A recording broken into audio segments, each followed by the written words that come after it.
All right, all right, all right. What's going on, everybody? Welcome into Locker Room Sports Talk. Hope everybody's having a fantastic day. Welcome in show number 251. We are here. We're live on the scene. We got a lot to talk about tonight. Plenty of high school stuff to go through here in the first part of the show, and then the second part we're gonna get on some of these Auburn and Alabama fans. We're gonna rough talk day about in college ball. All the way around. Wasn't many teams played great. If you like exciting football, close games, this was your weekend. Yeah, definitely. I guess. It was. If you like that kind of If that's your thing, then it's not really my thing. No, Todd, he likes blowouts. He likes 50 to nothing. He can just relax and talk. And it's stressful. First off, let me give a shout out to Alvin Henderson at Elba. Now, they played a game. Now, 80 to 78 was the final score in 4 overtimes. Played McKenzie. 80 to 78. Wow. Alvin carried the ball, or A-Train, as he's known on Twitter. 40 carries, 435 yards, 10 touchdowns. 10? It's got to be a record. It is. Okay. National, right? Yeah. It said Alabama, let's see. Yeah, AHSA state record. 435. For score in a game and for him for 10 touchdowns. So congratulations, Alvin. We'd love to have you on someday and interview you and talk to you about had it. Any to get tired, I wonder. Kick return yards or anything. 80 to 78. So that means that McKenzie kicked, well, I don't know how many overtimes. They 4. So it wasn't obviously, but they kicked off 6 or 7 times. I'm sure he's back deep. Wow. I wouldn't think they would kick it to him. We got special guests we're going to bring on here in just a few minutes. First, we're going to go through 1, 2, 3A, a couple of game scores, talk about them. Okay. Then we're going to bring in, when we hit 4A, we're going to bring in special guest, defensive guru, Coach Sexton from Oaks Bluff. We're going to bring him in the line. Games I was interested in. Pull this up on here and let everybody. Yeah, I got some wrote down too. Just kind of share on the screen. Scores, I guess. People look at these here. You can look at them as we go along here on through some. I didn't do like 10 games for every classification. But for 1A, that was one of them. Lynn takes care of business 34 to 20 over Brilliant. So Lynn looking pretty good again. Yeah, they're a good football team. They're always going to be on track to win football game. They got a good program. I think they just have. Sweetwater 6-0 over Millry. And Millry's, in Sweetwater. Well, you ain't got to. Yeah, we don't need to talk about them very long. Millry's been good lately. Yeah, that's a good game for good defense. That 1A region 1 or 2 down there if they play in. Good battle. Berry 61 to 18 over Marion County. So, Berry's. They've always been kicking the dog down the line in the playoffs for. Berry's not bad. I see them make it, first, second rounds and whatever. Addison 51 to 0 over Shoals Christian. Those are some other 1A scores. Here's some here on the screen. Hubbertville 41-14 South Mar. And, of course, let me put ours on the bottom of the screen here, and we'll definitely talk about our scores here for our county too. So that was 1A. So while we're talking about 1A, we'll talk about around here local. I guess first up, Cedar Bluff Tigers. Dane traveled to Gaston. Tell us about Teague and Tracy. 28 to 22. Gaston rumbles back. Yeah, it's 28-6. Cedar Bluff held on to win 28-22. I thought this was fixing to get bad. Yeah, it looked like there was. They did make a comeback, but Cedar Bluff held on. Katie and Tracy had 149 yards rushing.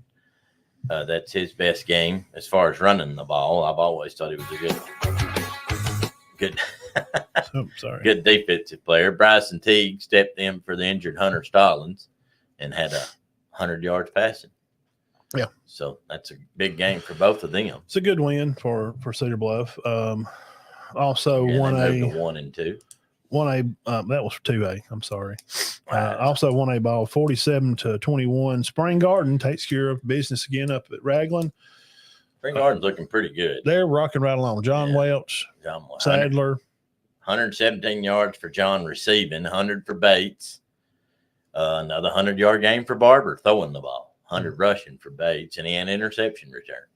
Yes, and so Sadler had 70 yards. So I mean, that's another 300 or 400-yard night. Driscoll and Gary Simpson, shout out them. They led the defense with 6 tackles each. So thank you, Coach Ben and Coach Tony for that info. For Spring Garden, They're looking good, 3-0. Yeah, and we'll go through those games for their Friday. Next week's games Thursday. I'll go through them and break them down. It's region play still, so we're still going to be talking, rocking with some of that. Sticking with 1A, Galesville goes up on the mountain up here to play Coach Hammond. Put up a good fight. It was 0-0 because Aaron was texting me for a while, and wound up being 28-14, of course. 28-14, yes, 2014 at one time. Talked to Coach Knapp. He's a couple players he mentioned was Beatty, Alex, had 138 yards. That's 3 straight. He's probably up over 500 now. And Timmy Dawson, 19 tackles. Oh, wow. That's pretty good. I mean, Valley had to run it at you. Oh, gosh, yeah. And obviously he met a few of them in the hole, didn't shy away. So 19 tackles for him. Valley Head moves to 3-0. Of course, Galesville drops to 2-1, but 2-1 with a loss to Valley Head. That's a lot to be proud of. I mean, they were not favored to win that game, for that game to be that close. Right. Sand Rock, Coach Heath and Bunch travel way up on the mountain up there at Higdon area, North Sand Mountain, which is a tough place to play. And like I said Thursday about, hey, look, that's a hard place to go win. I've been a parent as a player that, when mine played there. And if you go up there and not only did they win, but 16-0. 16-0. Big win. Big win. They moved to 2-1. That's a good win for them. I mean, especially a shutout. Wow. So they're 2-1 now. Well, they're only lost to an undefeated team. Of course, Alec, not Ace. Alec had a good game, had over 130 yards passing, led in that victory. I thought that was an impressive win. It is. And some may say, well, North Sand Mountain's a little down. No, you don't go up. Going up there is a different story. Yeah, I'm telling you, guy, I've been a part of that as a parent, and it's hard to play up there. Yes. The weather's usually colder. It's just different up there. Well, I mean, we went in August one time and froze to death. I mean, had to find a jacket. Now, he'll wear a sweater and a coat to, like, if it's 60, 65, he's got on a coat and a sweater and a boggin. And he's freezing. I can't stand the cold. But now this was in August. This was the one year they opened up with them. Cedar Bluff did. I think it was the game Isaiah played, and he ended up getting late hit on the sideline, and he didn't play anymore. He couldn't come back, and they won in overtime, which would probably have been Marcus's freshman year. Eighth grader freshman year. Good game. Trey Stitz and them guys played, and but I mean, it was cold. And it was August 20th. Was Gatlin? Was he their touchdown?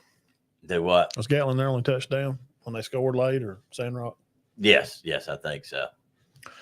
And Alec wound up with over 130 passing, so 10 for 18, which is good. Yeah. Most of that came in the second half. I mean, it's 0-0 for a long time. Yeah, Aaron had texted me and Tucker and them. I get some scores, and I was at Collinsville. It was 0-0, like, halftime. It's like, wow. What? And then it was 2-0. I was like, we got a safety. Wow. I mean, what a game. So Sandrock takes care of business. And I said Thursday, I wish our county could go and win all the teams go win every week. The only time it's weird is when they play each other, and we don't pick games. I just don't do that. I don't see the point in picking games. I'm not going to pick against kids here because I know them. I know their parents too well. I've coached some of them's brothers somewhere along the way, or I've had them in church. That's just not what we do. Well, and just to be honest, and I'm not saying anybody around here would do it, but a lot of people get mad. Yeah. You know, like we're playing Hewitt Trustful and you're a 1A. Will you pick them to beat us? Really? Yeah. I mean, come on now. But they don't like it. No, I just don't. I've never been we really don't pick college games, really. No, but we can get away with that. Yeah, but I mean, I don't care if that makes you can lean mad. to who you kind of feel like's favored, and people kind of know who's going to be favored. So, good wins for everybody in the county. And 4A, lastly, then I'm going to call up a coach here and get him on. Turkey County. Yeah, they rolled. Yeah. 7-6. Yeah. I think everybody, it was like Oprah Winfrey, everybody had a touchdown. I mean, I'm serious. I think everybody scored. Well, I was telling him the stats. So you got Tittle 144 passing, Frampton 128 receiving, Diamond 128 rushing, Wood 67, Stroop, freshman. Do you know him? Jay Stroop, 113 rushing. Mm-hmm. Tristan had 50 yards. Tristan Brown. Yeah. So they had a field day. They probably had, looks like they had close to 500-600 yards offense. 500. Wow. Which they've got it together since, and they played good in that game, but they lost it to Piedmont. Yeah. And could have won it. They had the chances, but they've bounced back 2-1 now. So everybody in the county's won a game. Yeah. And, hang on a second.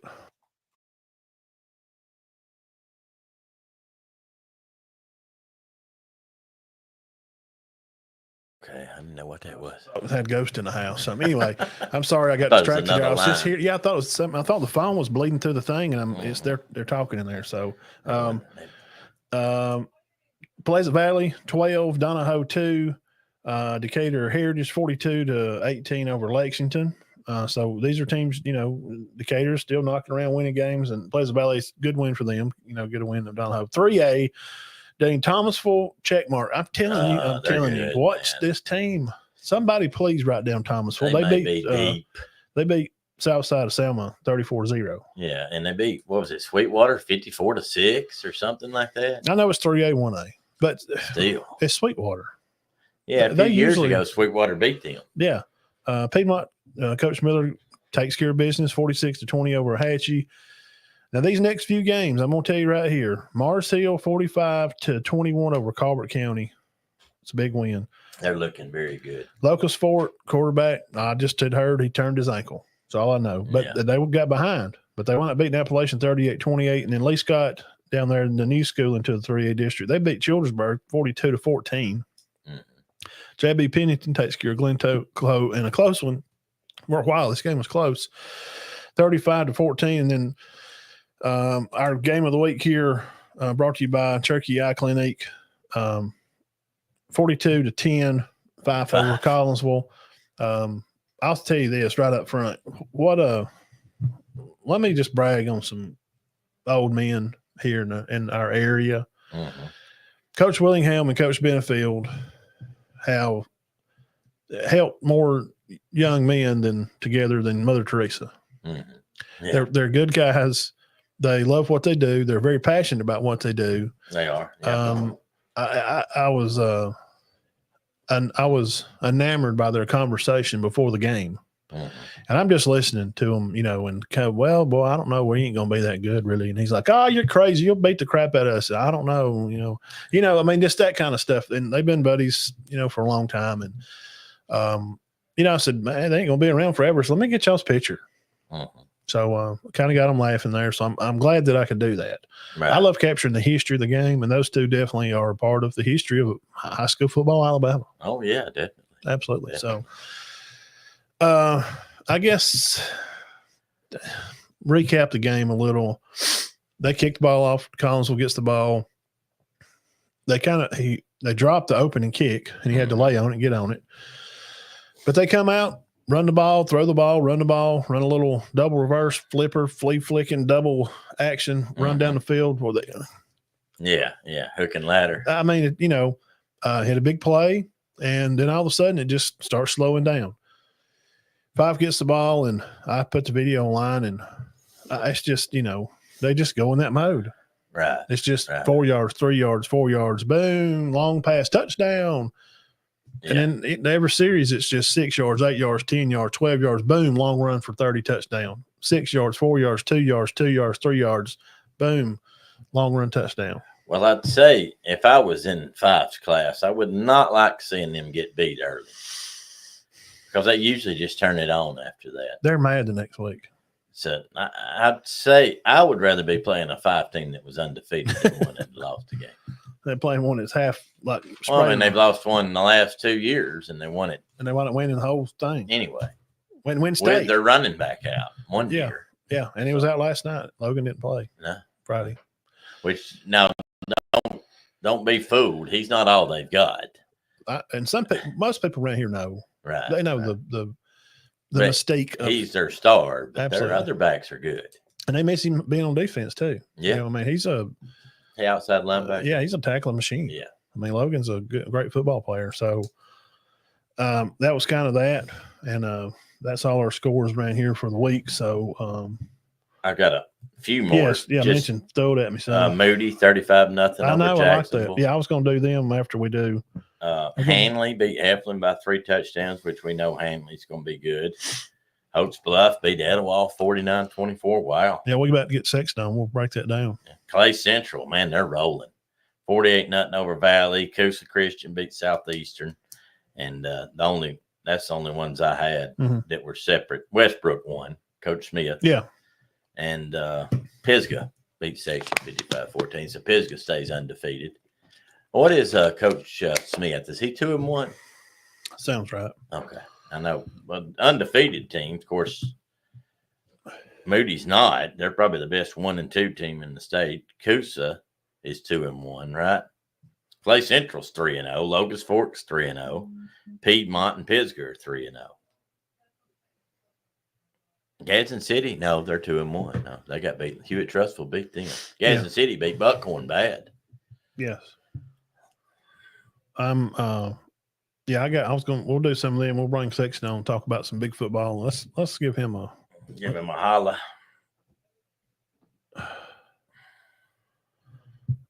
He said he ain't got good service. Let me try him right now. Hello, this is Bob from Price is Right. Johnson's Pharmacy. Hello. Hey, what's up, Coach? You're live on the what's air. going on? Locker Room Sports Talk. Coach Sexton, what's up? Not too much. Just sit here and watch a little ball. Okay. Who you watching? Right now, Cowboys Browns. Who's winning? Cowboys 33-10.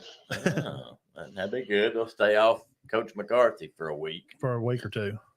And I tell you, they got one of the best field goal kickers ever at Auburn. He's hit 4 already. Oh, see that good. Yeah, they lined up for a 71-yarder, called timeout, and decided not to. I was hoping they'd let him try to kick it. 71. My gosh. Coach, y'all do film study today? Yeah, we do. We usually coaches show up about 9:30. We break down our film. Coaches do individually over the weekend. We'll meet at 9:30, clean the field house for a minute. We'll watch their film, opposing team film, till about 1:30. Our players come in at 2, and we watch our film with the players, and we'll run them a little bit on Sundays, and we usually get home about 4:30. Oh, okay. That ain't too bad. Long Sunday, though, isn't it? Yeah, I mean, if that's the hardest day's work I'll ever have to do, I'll be okay. Who y'all got this week, Coach? We got White Plains for homecoming. Okay. Well, Coach, Yes. I won't sugarcoat it, and Matt can ask you more questions, but y'all are rolling right now. Yeah, we come down and visited. Me and Starkey rolled in on Wednesday, and he did his interview with Coach Rob, and we hung around and just shoot the breeze and just talk about football and apple pie and America and, just stuff like that. Oh, yeah. And he's, there's no secret of, and that's kind of how we was just kind of in conversation. He just said, I'm going to run the football. We're going to play defense. And that's just kind of how I am. And it's been that way for a long time here. And they talked about the game between y'all and Etowah and how long it's been and how kind of crazy, thinking if you look at it, it seemed like they'd played more. Yeah, you would think, just being, 85. 15 miles apart, we hadn't played since 1985. Yeah. And Coach Rob, he's been the Hoax bus long. He was the OC then. And you would think we'd have played more, but it's, again, ever since they went to region play instead of area play, you only get three games that you can schedule. And Hopes Bluff Southside, that's got to happen. Hopes Bluff Glencoe's got to happen. We've only really got one open date. And there's some years you don't want to schedule it a while.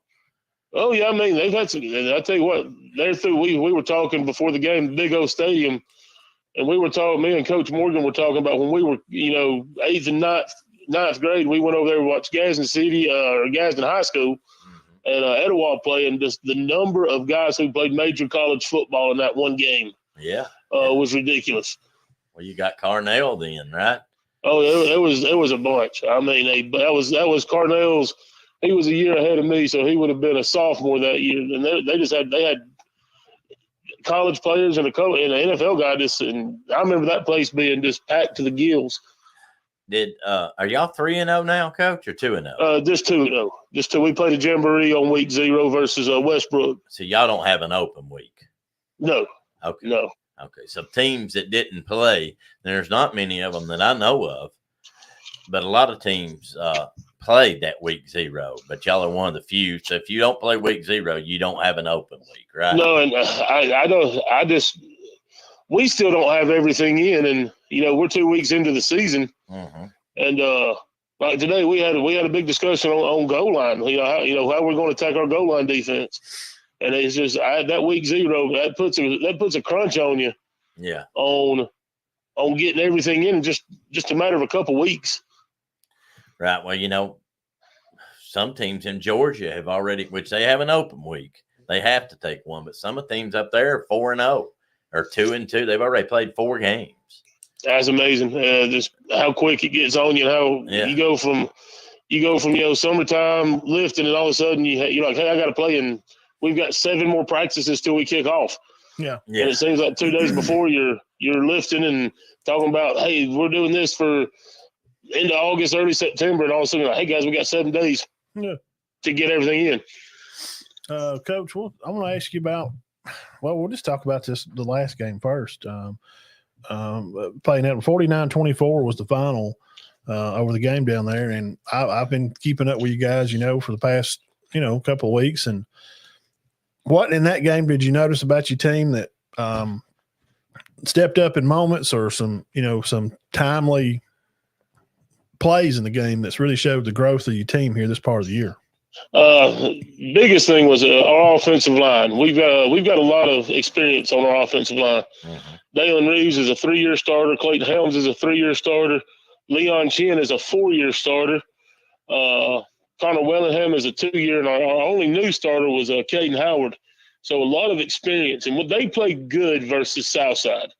But the amount of improvement we shown up front from week 1 to week 2 was really impressive. This is my 19th year to coach varsity football, and that might have been my best performance from an offensive line as an offensive line coach. Wow. We walked off the field, and I was like, guys, that was impressive.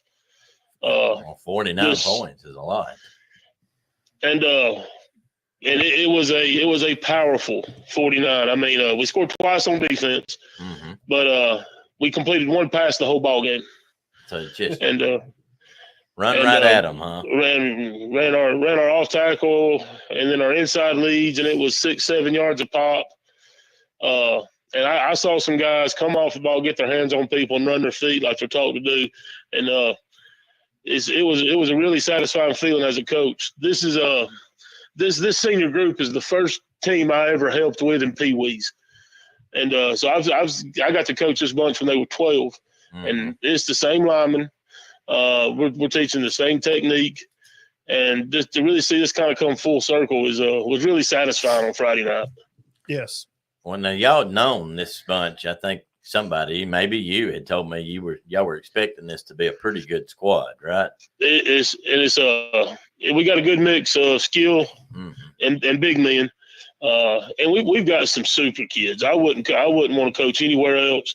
I don't care if we go 10-0 or go 2-8. We've got some kids who have really bought in. That they trust the coaches, and as coaches, we trust them. We trust them to go out there and perform. And like today, we were stretching after watching our film together, and my linebackers are already asking questions about, hey, what are we going to see Friday night? Wow. And what do we, what our keys are? What are we going to read? Coach, what's our favorite 3 plays and the favorite 3 formations? And they're already thinking ahead. Yes. Who was your leading? What's his name? Your leading tailback? Blaine Barron. Barron. Yes, he's a strong runner. He is, and we put on film from last year's White Plains film today. And old Blaine, he worked hard in the weight room this offseason. And you can see in his shoulders and his thighs the effort he put in the weight room. We were kind of talking about, dang, he's put on 15, 20 pounds. And he runs hard. He's a downhill guy. He's got a good little jump cut. Yeah. He's not going to run away from everybody, but we trust to put the ball in his belly, and he's going to get 5-6 yards running down the hill. Was he your running back last year? He was. Mm-hmm. Okay. And he got a lot of yards. I mean, did he had 135 the other night. I can't remember from Southside, so he's probably somewhere around 275 on the year in 2 games. And defense has scored 3 times, right? Yeah. We have. We've versus Southside Drew McCarver, who he had 11 tackles, pick 6. Mm-hmm. Other night he had 16 tackles. It's from strong safety. We also had a scoop and score versus Etowah. Anderson Morgan had a pickup, scoop and score, and then Bray Davis, a linebacker, had a pick 6. Kind of put the game away middle of the 4th quarter. Wow. Yeah, I know 49-24 sounds like a runaway, but we went into halftime 21-18. Wow. So Sism is their main player, right? Yeah, he's very tough to bring down. We've got some guys with pretty decent speed, and we saw him run away from us. But our big thing, we was make them. Hey, let's get them on the ground, make them snap it again, and just keep competing. And really, preach. Hey, don't give up I don't care how many yards we give up, just don't give up that last one. Yeah.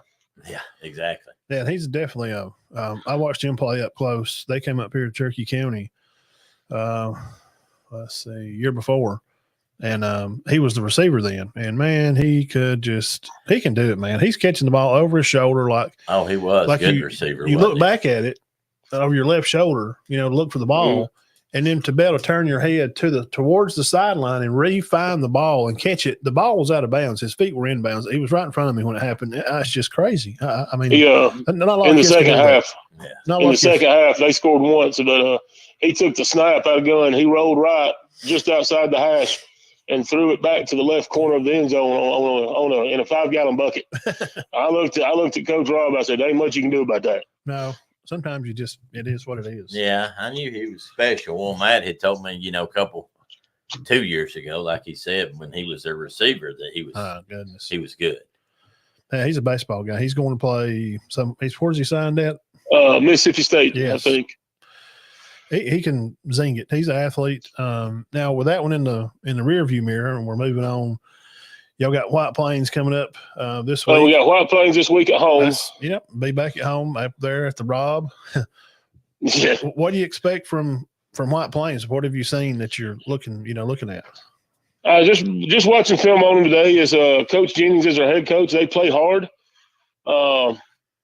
Versus Alexandria, they moved the ball up and down the field. Had some bad luck in the red zone. They scored first offensive snap of the game versus Alexandria, then had the ball in the red zone a couple of times, and they ended up turning it over, and the game kind of got away from them.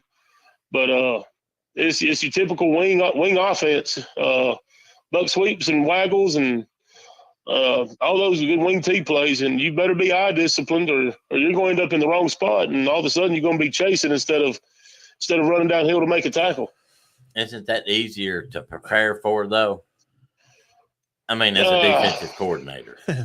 I don't know if I'd call it easier. You better go out there and make sure your guys are keying what they're supposed to. Yeah, I'm just talking about as far as your preparation to take out to the field. I'll say this: last week we saw, SISM, they spread us out and made us make tackles in open space. that is completely impossible to game plan for at practice. Right. You can't simulate the speed or anything like that. Yeah. Now I can go through the offensive line steps and what we're looking for from the linebacker perspective and defensive end perspective a lot easier with the wing T stuff. Yes, that's what I mean. It's a little. But again, it's hard to replicate game speed at practice. Oh yeah, sure. I mean, the only way you do it is just just throw a bunch of quick hitches out there, and I mean, but after the third one, they're going to be playing the play. Oh yeah. I don't know how you would simulate it. We do a good job. We on Tuesdays we do our middle drill, and we put good on Tuesdays, and we run their stuff. I have every play drawn out. I have each offensive lineman color coded on their steps. I say, left guard, you're the red marker. Right guard, you're the blue marker. Center, you're the green marker. And I try to make it as easy as I can for our twos to prepare our ones. That way they can go full speed and just follow a simple play card and try to give us as close to a game speed rep as we can. Yes. Now, in playing them the past several years, they're always the first thing when I think of White Plains, I think of speed. They always got athletes. They're always fast. And, that's how they're going to play the game. They're going to play fast, and they're going to play tough. They're going to play hard. Last year, we played them in week 5. So we've actually played them, pretty consistently since I've been at Oaks Bluff. Right. They were one of our non-region games for a long time. And we've had some battles with them. Last year it was 0-0 at the end of the first quarter. And then we exploded in the second quarter and kind of pulled away from them. There was one year, I can't remember how long ago it was. I remember Philip Ward was playing for us. This is probably 2015, 16. We won the game 28-7 and had 3 punt returns for touchdowns. Really? So we've had some crazy games with them as far as, stuff you don't see a whole lot. But I was just excited today about how quickly our guys were wanting to know, hey, what are we doing? What are we looking at? We enjoyed the win Friday night. But they came in today, seemed pretty focused, especially with it being homecoming week, wanting to know what we were going to try to get done at practice this week and how we're going to try to win another one. I got one question about White Plains. They're a 4A, and I've been through there. Where does everybody over there live? Do they live down at Nancy's Creek or on Chockalaka Road or something? Yeah, there's a whole part of town over there. I worked with a guy that played football there. He's young. He just graduated like 3 or 4 years ago. I asked him the same thing. He said they work in town over there, and there's some kind of nearly like a subdivision like place where like just an area, like there's nothing, and you get to this area and like there's just a lot of people. Yeah. Good, kind of upper middle class type, whatever in this area right. where he lived at. So, but it's just rural. I know it right is. There around the school. Yeah. When you take that back road up to Beans and Greens, we come down back that way from Getson yesterday. Yeah. Have you seen some houses over there? Yeah, down from the store, like you go from Beans and Greens, like you're going back down to Oaks Bluff. Yeah, they have some mansions over there. Oh yeah, there's some people. There's some people building out here, Oaks Bluff. Wow. We've grown the past couple years. Well, Oaks Bluff's a lot bigger town than White Plains, though, is what I'm saying. I've just never, and even when I was in school, White Plains was a 3A. Yeah, I think we're actually on the AHSAA register. We're actually right beside each other with our enrollment. I can't remember the numbers exactly, but I think they're 0.5 students bigger than us.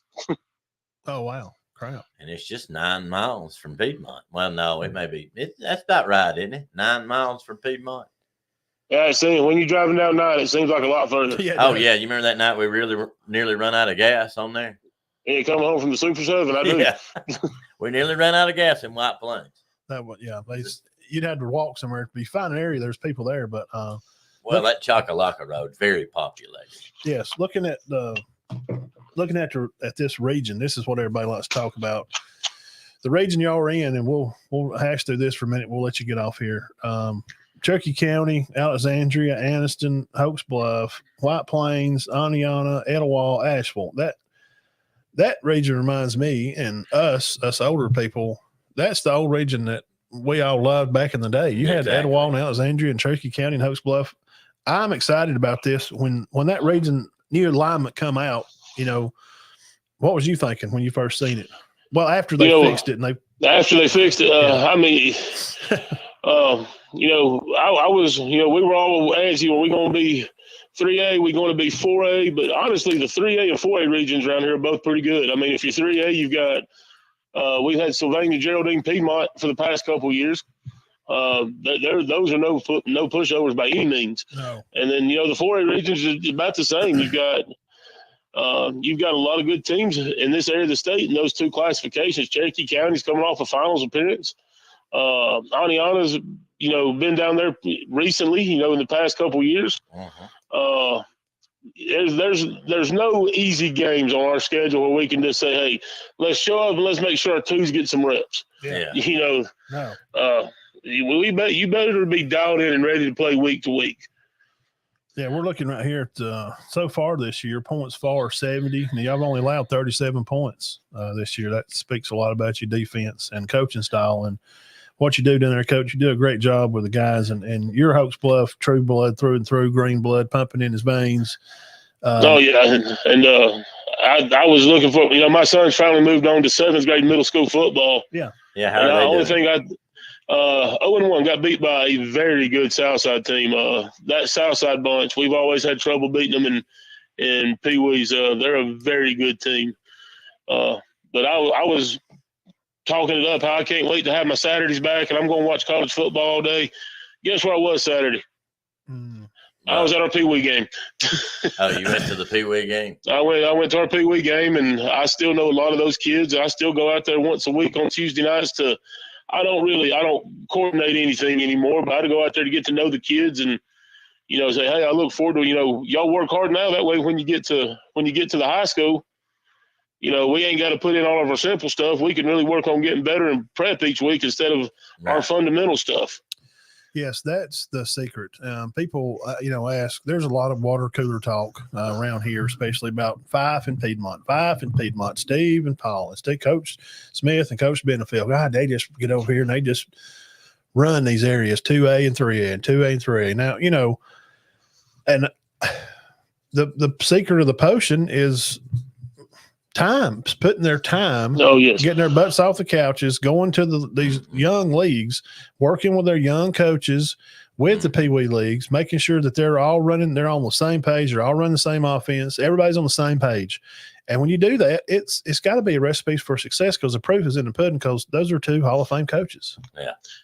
And I'm in a spot now where this job is really you get a lot of, payback from the community because the kids that I first got when I first got to Hoax Bluff 14 years ago, they've graduated and now they have kids and I see them coming to games and hey coach, how you like the other night at Etowah, one of our former players found me after the game. I sat and talked to him and dang near missed the bus. And also I've got these kids in high school who I first started coaching in Pee Wee and really invested in there. Yeah. And when I look at them in a defensive huddle during a timeout, they know I care for them and they know I love them and they know, they trust me and enough to play hard for me. Yeah. Because it's just one of those relationships that's not just a 2-year or a 3-year relationship. I've known them since they were 10 or 11. Yeah. And now I've got these kids coming up in the middle school ranks and the Pee Wee ranks who I coached. I've got pictures in my classroom of a T-ball team that I coached when they were 4 and 5 years old. And I've got 7 or 8 middle school football players in that T-ball picture.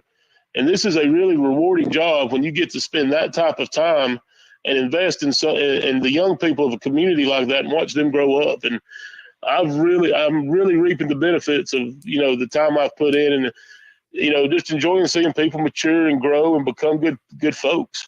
Yeah. You feel like you're a coach on the team. Now, I wasn't coaching on the team at the high school, but, same thing, coaching Pee Wee over here in the county and coaching the county kids to, doing the youth at the church. I was just so involved and I coached a lot of baseball. I'm with them so much, and it does feel when you see them out. I mean, I messaged Slade Alexander the other day. He was one of our old Ravens players. He's in Middle Tennessee. He was at Ole Miss Saturday, and we're pulling for him. Yeah. Jacob Cornejo from around here in the area to Nas Diamond and all those guys, that whole group.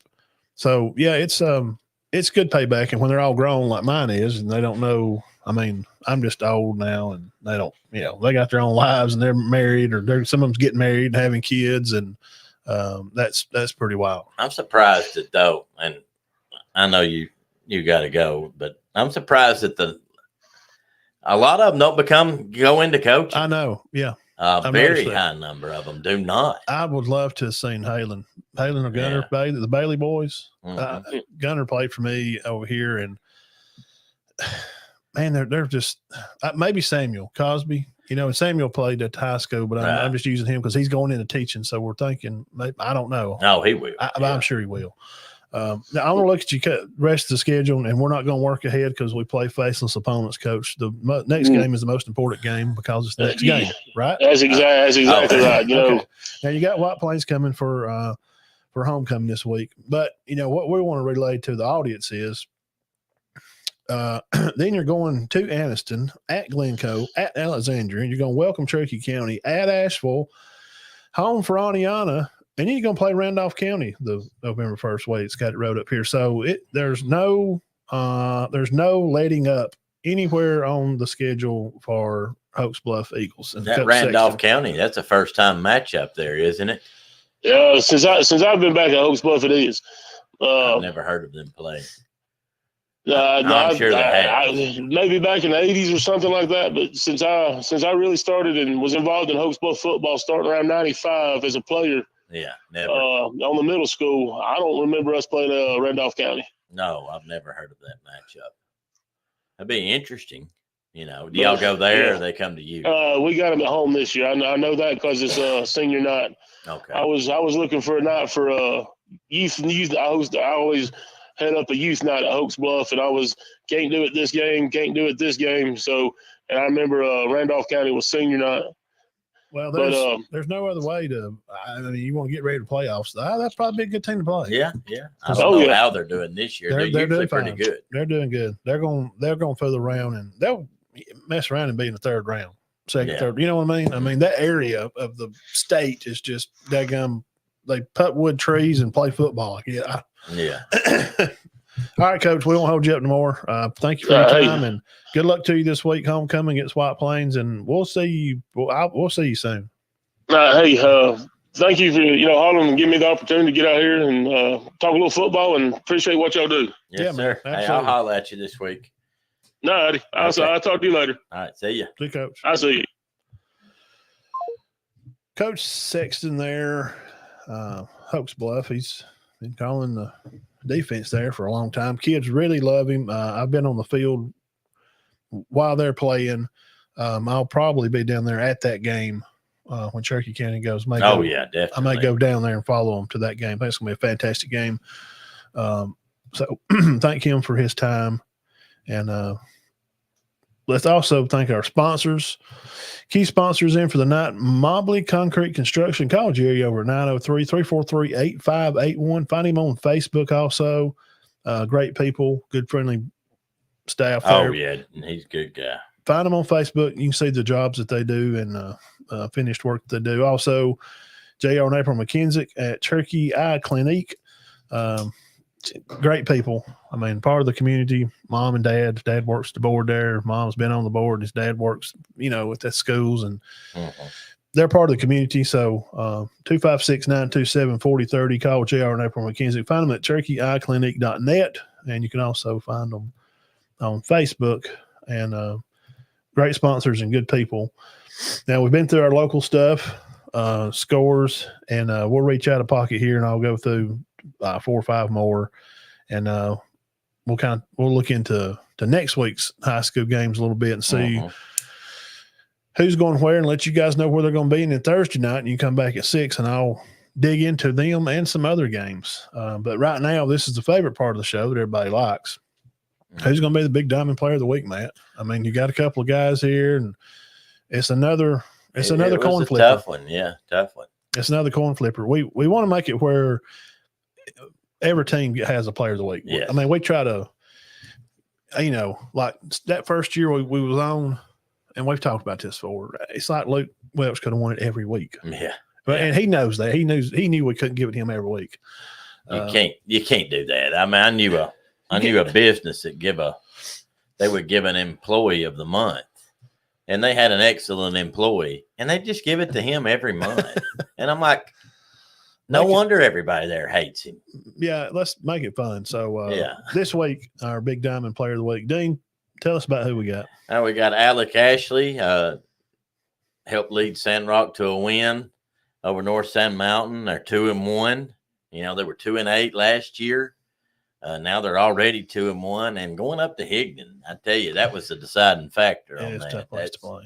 That's a tough place to play. He threw for over 130 yards, threw a touchdown, led them to a victory. And, like I said, we had a lot of other candidates, but like Katie and Tracy, Connor Bates, Noah Barber, they had good games. Frampton. Yeah. Of course, Tittle. Yeah. Hey, what do we go on your sword, son? I mean, what a guy that hurt his knee. Yeah. He's done. Oh, I know. And he goes out and plays Friday and still, drops a hundo out there on him. Yeah. What about that? So not a lot of kids would have done that. No. Not a lot of kids had a great game. Yep. But Alec Ashley is our Big Diamond Player of the Week. Congratulations, Alex. Alec, I'll be out there, and not Ace, Alec, the little brother. Yeah, little brother. I'll be out there in a day or two. A couple of days, I'll come up there and drop your shirt off to you and get you a picture. He won it last year one time. I think he's won it once. Yeah. And we'll try to keep spreading the love around. Now, we'll go through this, Dean, and let's mention this. Next week, Friday, where are we going to be? Well, I've got wrote down, I do this back in the summer. As soon as the schedules go out, I'll put down where I'm going to be. I write where Cedar Bluff games are at home, so I know he's there at Cedar Bluff. North Sand, yeah. So where am I going to be at? Kind of like, where's Waldo? Etowah is coming to town for Cherokee County, and Cedar Bluff's got North Sand.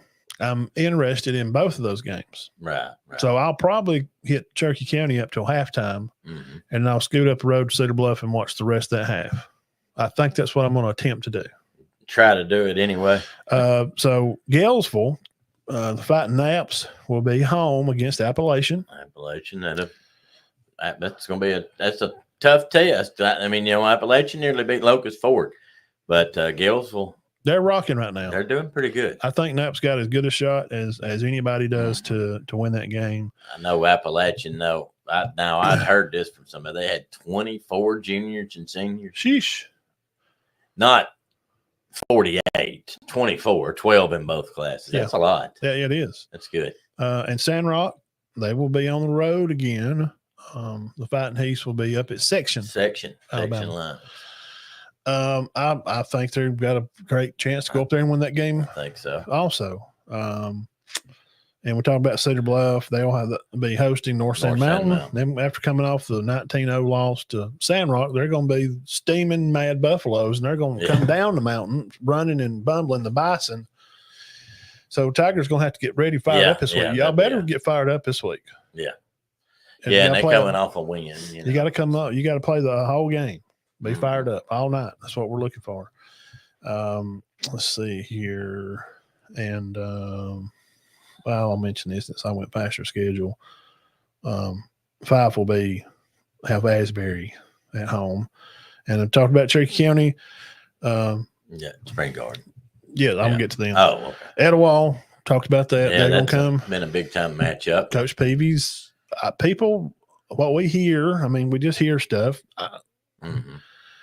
Everybody's saying he's doing a good job. I mean, he's taking some L's, but, it's been some tough games. Well, I mean, it's his first year there, and they had an interim for half the year last year.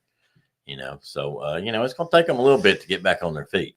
So the Blue Devils will be back in business, sliding on down the highway coming down 411 here at Bobby Joe Johnson Field. And Spring Garden will be at home. I think it's homecoming. No, it's not. Is it homecoming? Somebody else has got homecoming. Turkey County has homecoming. Is Cedar Bluff? Is it their homecoming week? It may be Galesville's. I don't know. I'll mess it up. Somebody tell me in the comments. I'll mess it up. I don't know. But Spring Garden has coming in. Woodville coming in this week. So With all that being said, and whatever, I think again our county dean is not all playing each other, so we can do what we're supposed to do, and we're going to cheer for all our county, and we want all our teams to win. And I think they all have a good shot. I think we have a good possibility of batting 1,000. Yes. Come next Sunday. Hopefully. I think we got a good chance, and we hope for that. We hope for, and of course, all teams, we want kids to be safe and nobody get hurt. So no, hate to see injuries. Yes. So good luck to Rock and them be traveling, and Spring Garden will be at home, and that's the only traveler, huh? Yeah.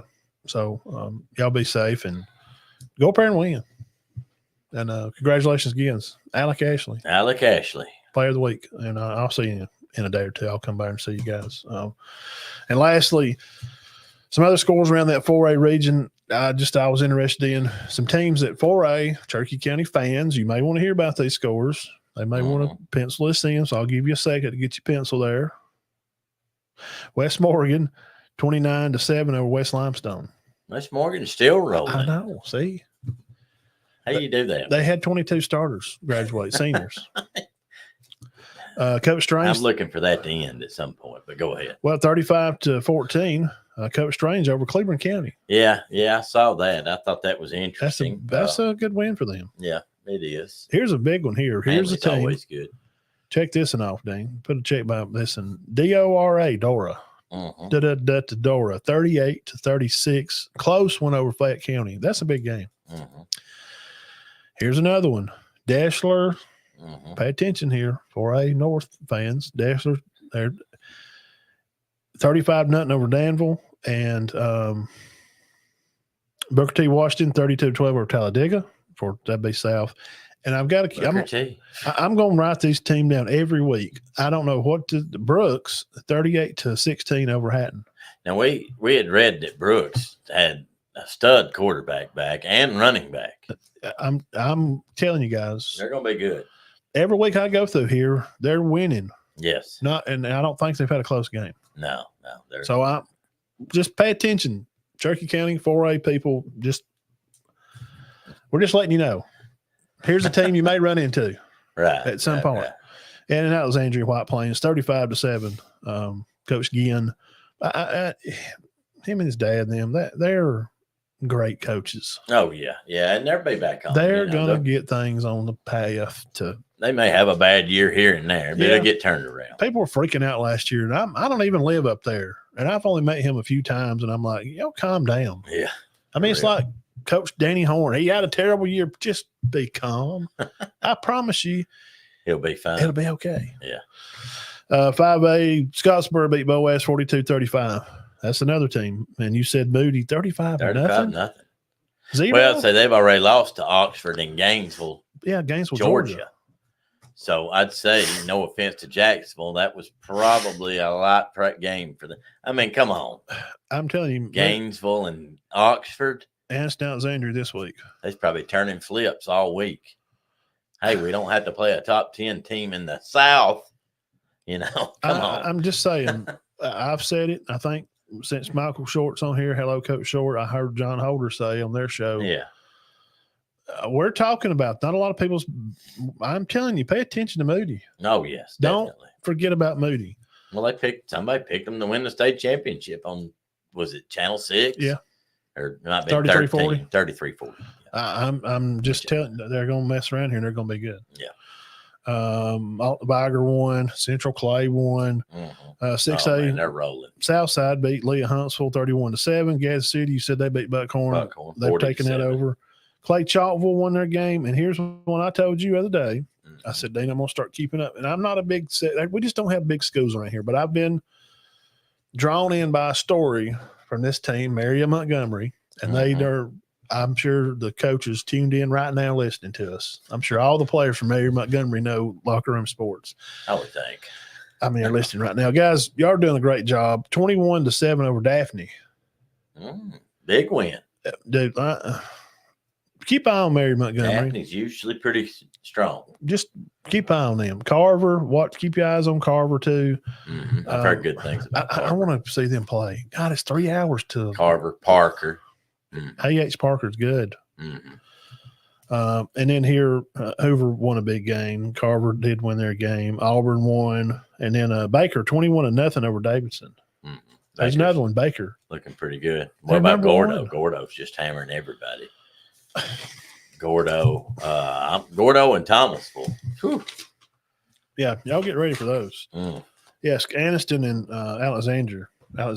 That's going to be this Be a good weekend too. Mm-hmm. So how's Anniston doing this year? They're doing good. They lost to. I did a Thursday night. You know, when I did that, I found out. Well, they lost to Beauregard 6-8. Well, I found out that Beauregard is 5A Region 4 in. They're pretty good. You know, they went to state championship here about 5 or 6 years ago. I'll tell you right here because I wrote it down. I don't know where Beauregard is, but I've always wondered. And Daphne, I was talking about Daphne a while ago. They'd also played Pine Forest, Florida, 1,900 kids there in Pensacola. Mary Montgomery lost to Pace High School, 2,200 kids school in Florida. Yeah, that's okay. Don't let me get sidetracked on that, dang. Get me back on track. All I right. love all that stuff. I love them St. John Bosco games. Yeah, they're interesting. Okay, here it is. Anniston at Beauregard. Okay, Beauregard, 5A Region 4. They're in the region with Elmore County, Central Clay, and Sylacauga. And they lost by 2 to a team in that region. That's where Anniston's at right now. Okay. And I made that case to say they're pretty good. All right, they're better. But 2 years ago, Rico Jackson had Andalusia beat. Oh yeah, had Andalusia beat, who won the state championship. Yeah. Coach Short Parker plays Carrollton in a few weeks outside of Opelika towards Eufaula. Yeah. Beauregard is. Yeah, I think that's what he's talking about. I don't think anybody can play with Carrollton, Georgia. No, Not from around here. I just don't. I don't think so, man. Maybe Thompson. Yeah, maybe at Thompson, Auburn, or something. Central Somebody's got Phoenix. some guys that can lock up. Yeah. They can match up. Nobody else. And Thursday we'll go through. I'm looking forward to. Oh, there's a lot of good games here for our county. And Thursday night, 6 o'clock, we'll spill out about, I don't know how many I did. I think I used to do a dozen. I'll do it. I'll mention the teams that we're playing, but I'll go through a dozen teams, and they're usually going to be 2, 3, or 4A. Right. I'll mention some 1 or 2, 5, 6, or 7As. Okay. I'm keeping up with Mary Montgomery this year. I don't know why. I've got them on my mind. I think they're going. I just pick a team every year, and I Moody too. Go with that one. Yeah, I think Moody's going to have a great football team. Yeah, I would agree. Again, congratulations to Alec Ashley, Big Diamond Player of the Week. Best there and see a few days with your shirt. I'm proud of him and his mom and dad and his big brother. Good people. Yes. Yeah. Oh God. Great people. Great people.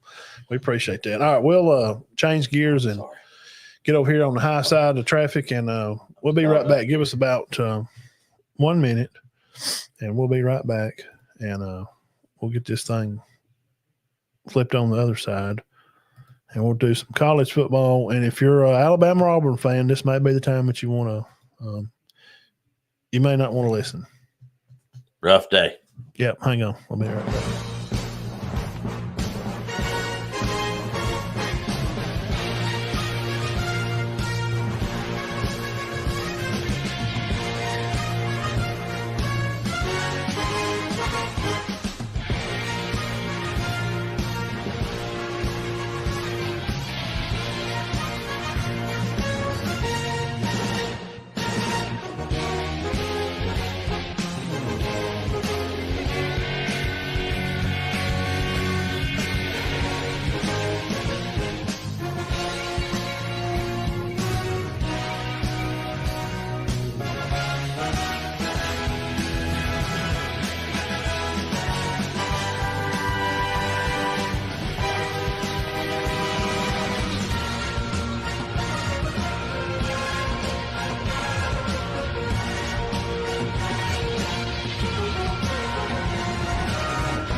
All right.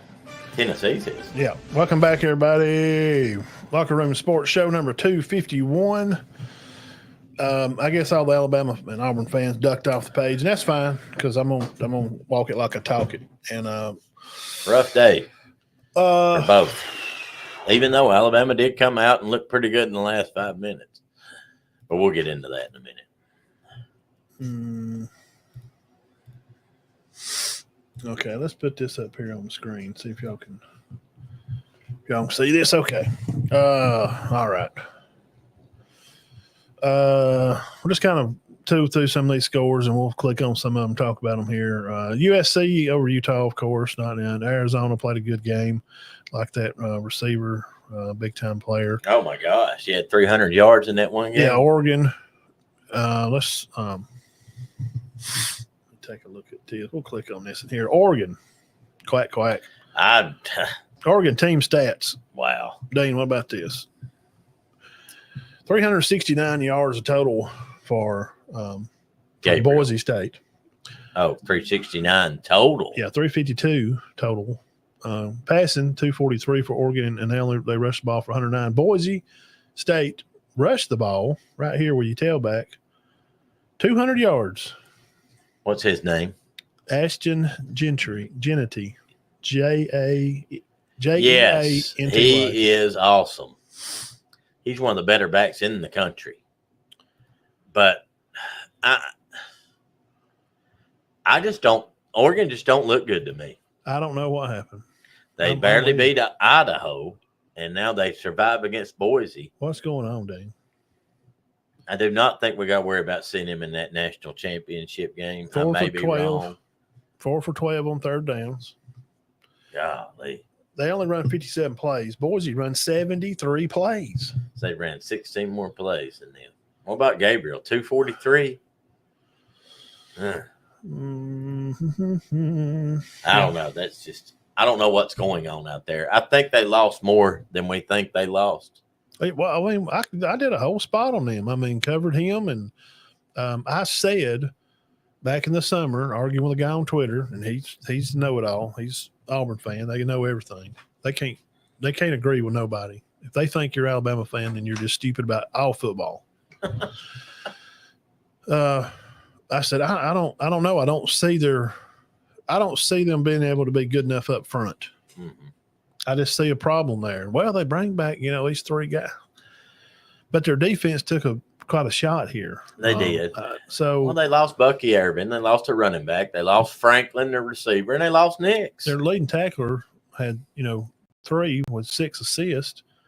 Bryce Bother is their leading tackler here. This kid played at looks like he's a baseball player. Eugene, Oregon guy, prospect. He's safety, 6'2", 185 pounds. He's a 3-star guy overall, high school. Bryce Bother, they don't even have no notes on him. So this is your leading tackler on defense from Friday. Right. I'm just laying out a case. I'm not talking about anybody. I'm just saying this is, he's not a headliner. Nobody. I mean, I just don't. He may end up being one, but not yet. Brandon Johnson, he's another one you guys hear. They didn't bring back a lot on defense. I'm just kind of curious about how this is going to kind of turn out for them, Dean. I just wasn't impressed. The whole weekend overall, I'm not very impressed. There was some teams I was impressed Texas, with. I think Texas showed what they played how you're supposed to play a worthy team. I don't think Michigan's anywhere near as good. They lost too much. Yeah. You don't lose everybody on your team and just bounce back with no game experience except for Edwards. Texas, Michigan, team stats here, 389 total for Texas, 284 total for Michigan.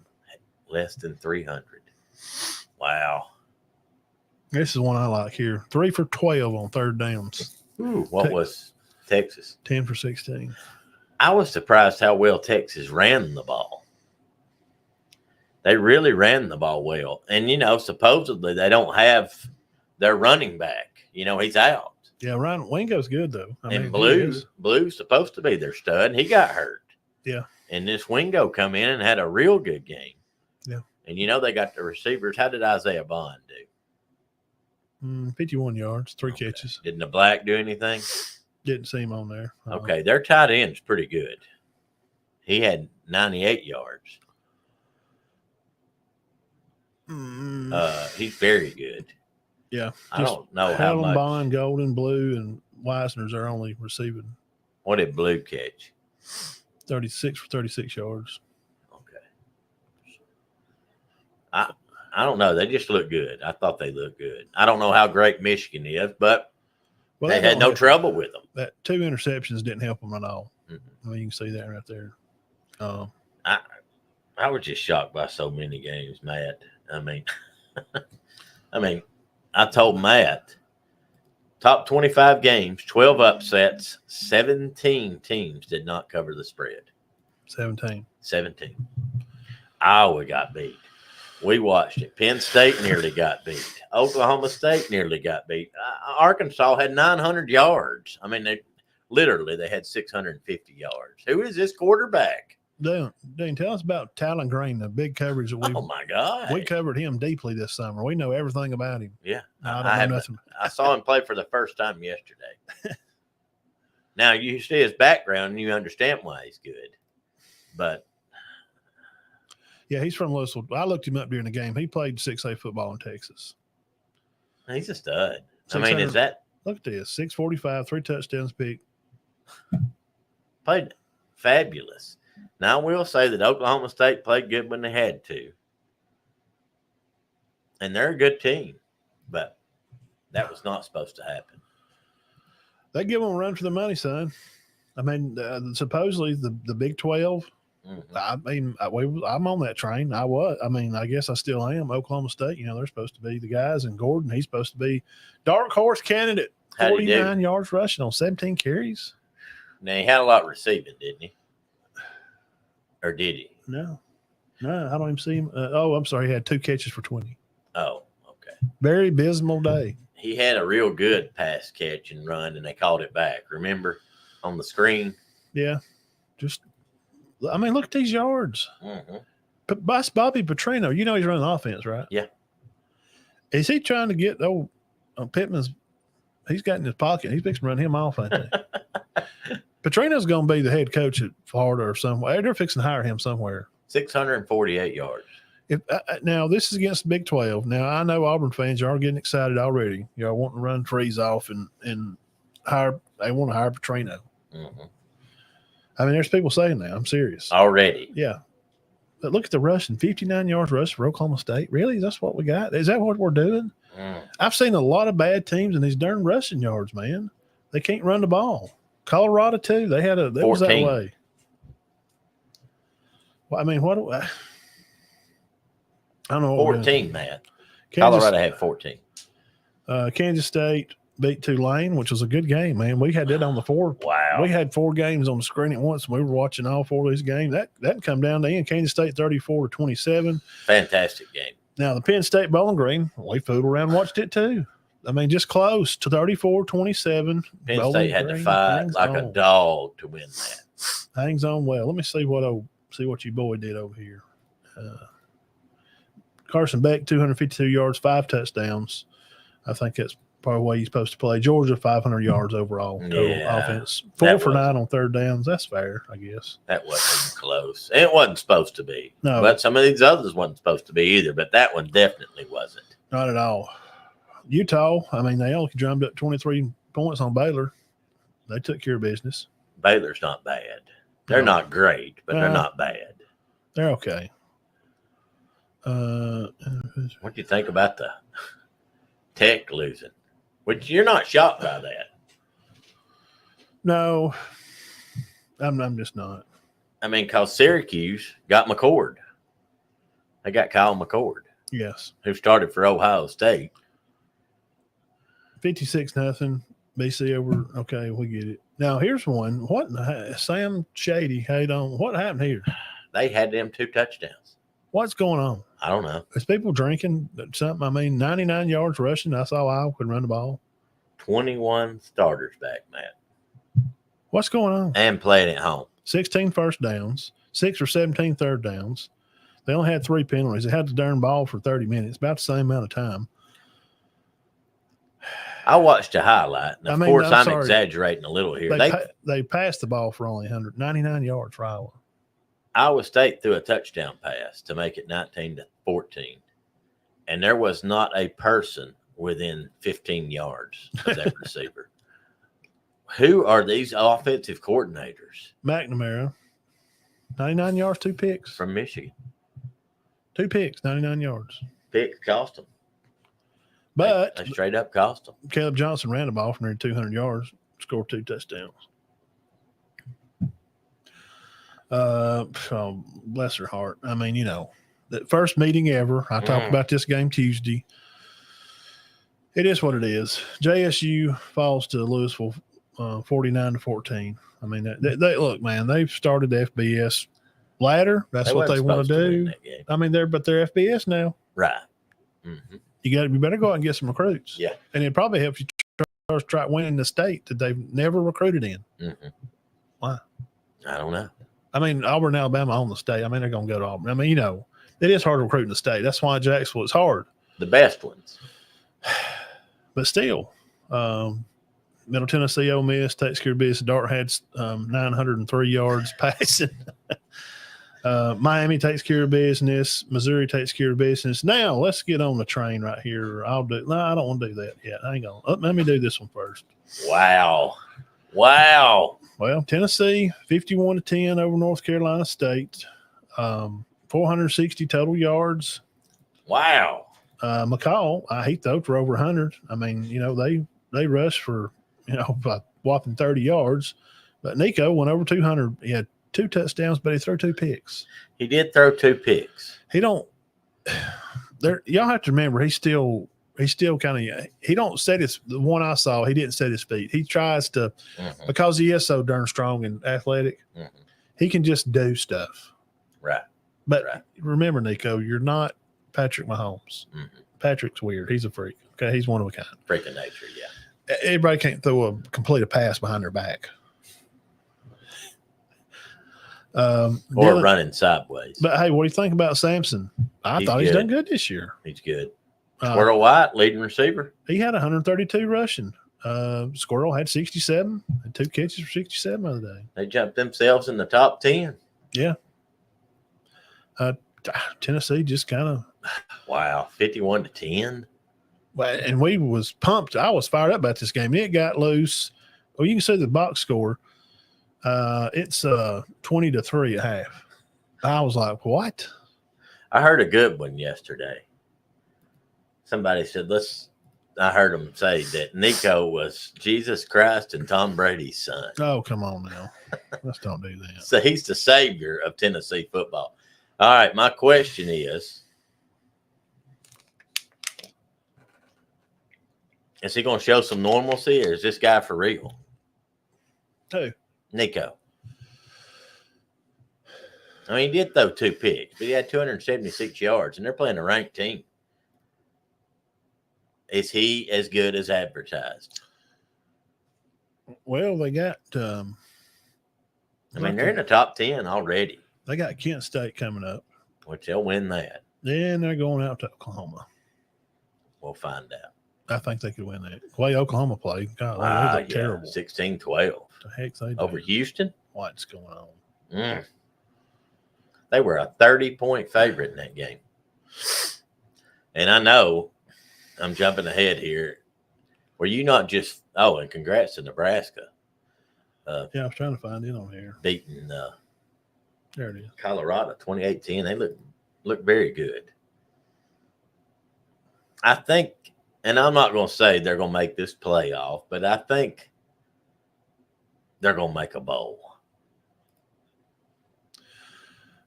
334 total yards, 260 for Colorado. And most of that passing. Yeah, Nebraska passed for 185 and balanced 150 rushing. But see this little bar right there? How far does that go over? Why is that bar going way over there? Why is it doing that? What's up with that? Because they rushed for 14 yards. 16 yards rushing. Oh, 16. Okay. Really?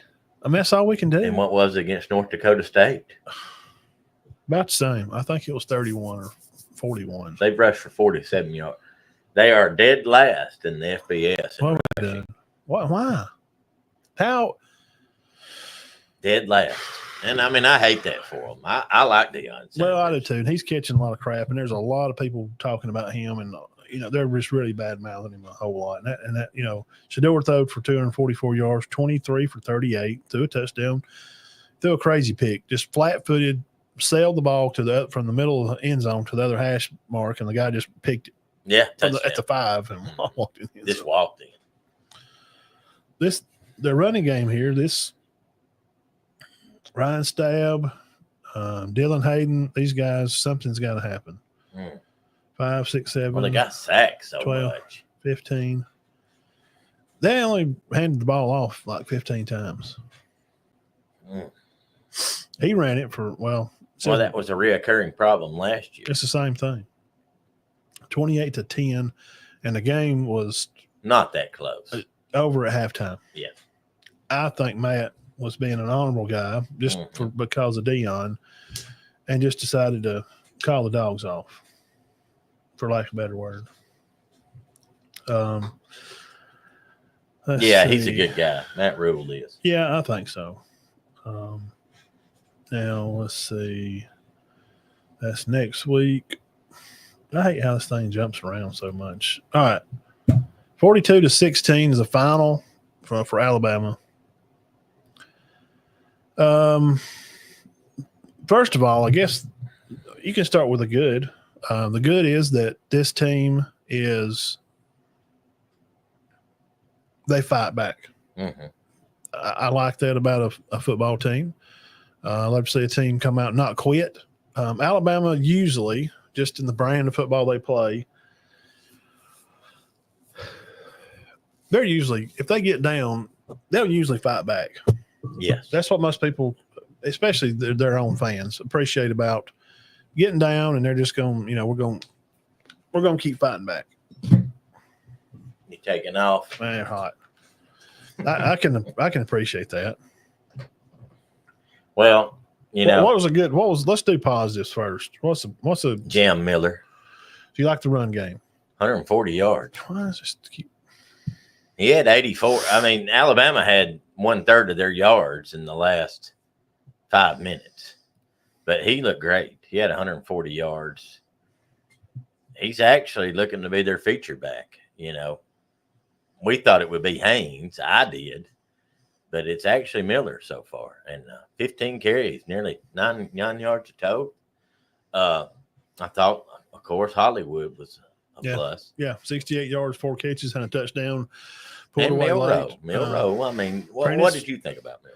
Prentice also had a touchdown too. Shout out to him. I think he handles himself properly. He's that guy. He had 200 passing, 100 rushing. The fumble's got to stop. Well, that one at the goal line. That's just on them. Yeah, he's had his hand on there. Center popped it to him. Just for me, which he popped it to him pretty hard. I think you ain't got to snap it so hard. You can just kind of touch it in there. And he was trying to get the guy come in motion. He wouldn't motion. He had to raise his leg 2 or 3 times, like it's not moving. Right. Yeah.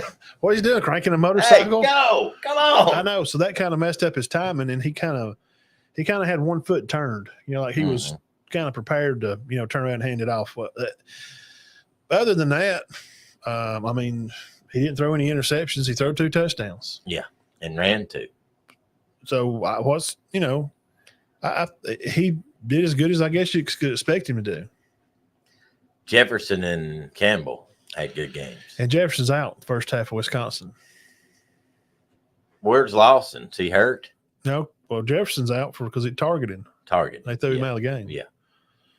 As soon as I seen it, it was in the last second half. Yeah. As soon as I seen the replay, he's gone. And Tim Keenan had a good game. Yeah. Defensively. Yeah.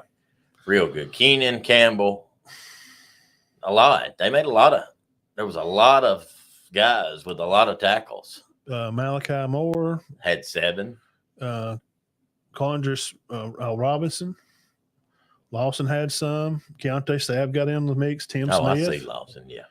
Hubbard, Damian Payne, all these guys right here we just named, all this list, they're stud football Yeah. players. Yeah. These guys go to any other school in the nation and start. I think Campbell's great. So far we've got a 2-game dose. We're being nice right now. We've got a 2-game dose of Coach DeBoer. And Well, I don't think they're used to him yet, but you like the play calling. I mean, you like where they're yeah, kind of running I don't past think mix. I don't think it's bad. It's better than last year. Yeah. I mean, I don't find it appalling. The penalties are terrible. Now, But Landon Law, what's up? Targeting rule needs to change. Just stop throwing them out. yeah, I mean, I agree with the call. If y'all want to be Maybe. if y'all want to be a ref and y'all know football better than everybody, hit the screen right here, Landon. Just message him.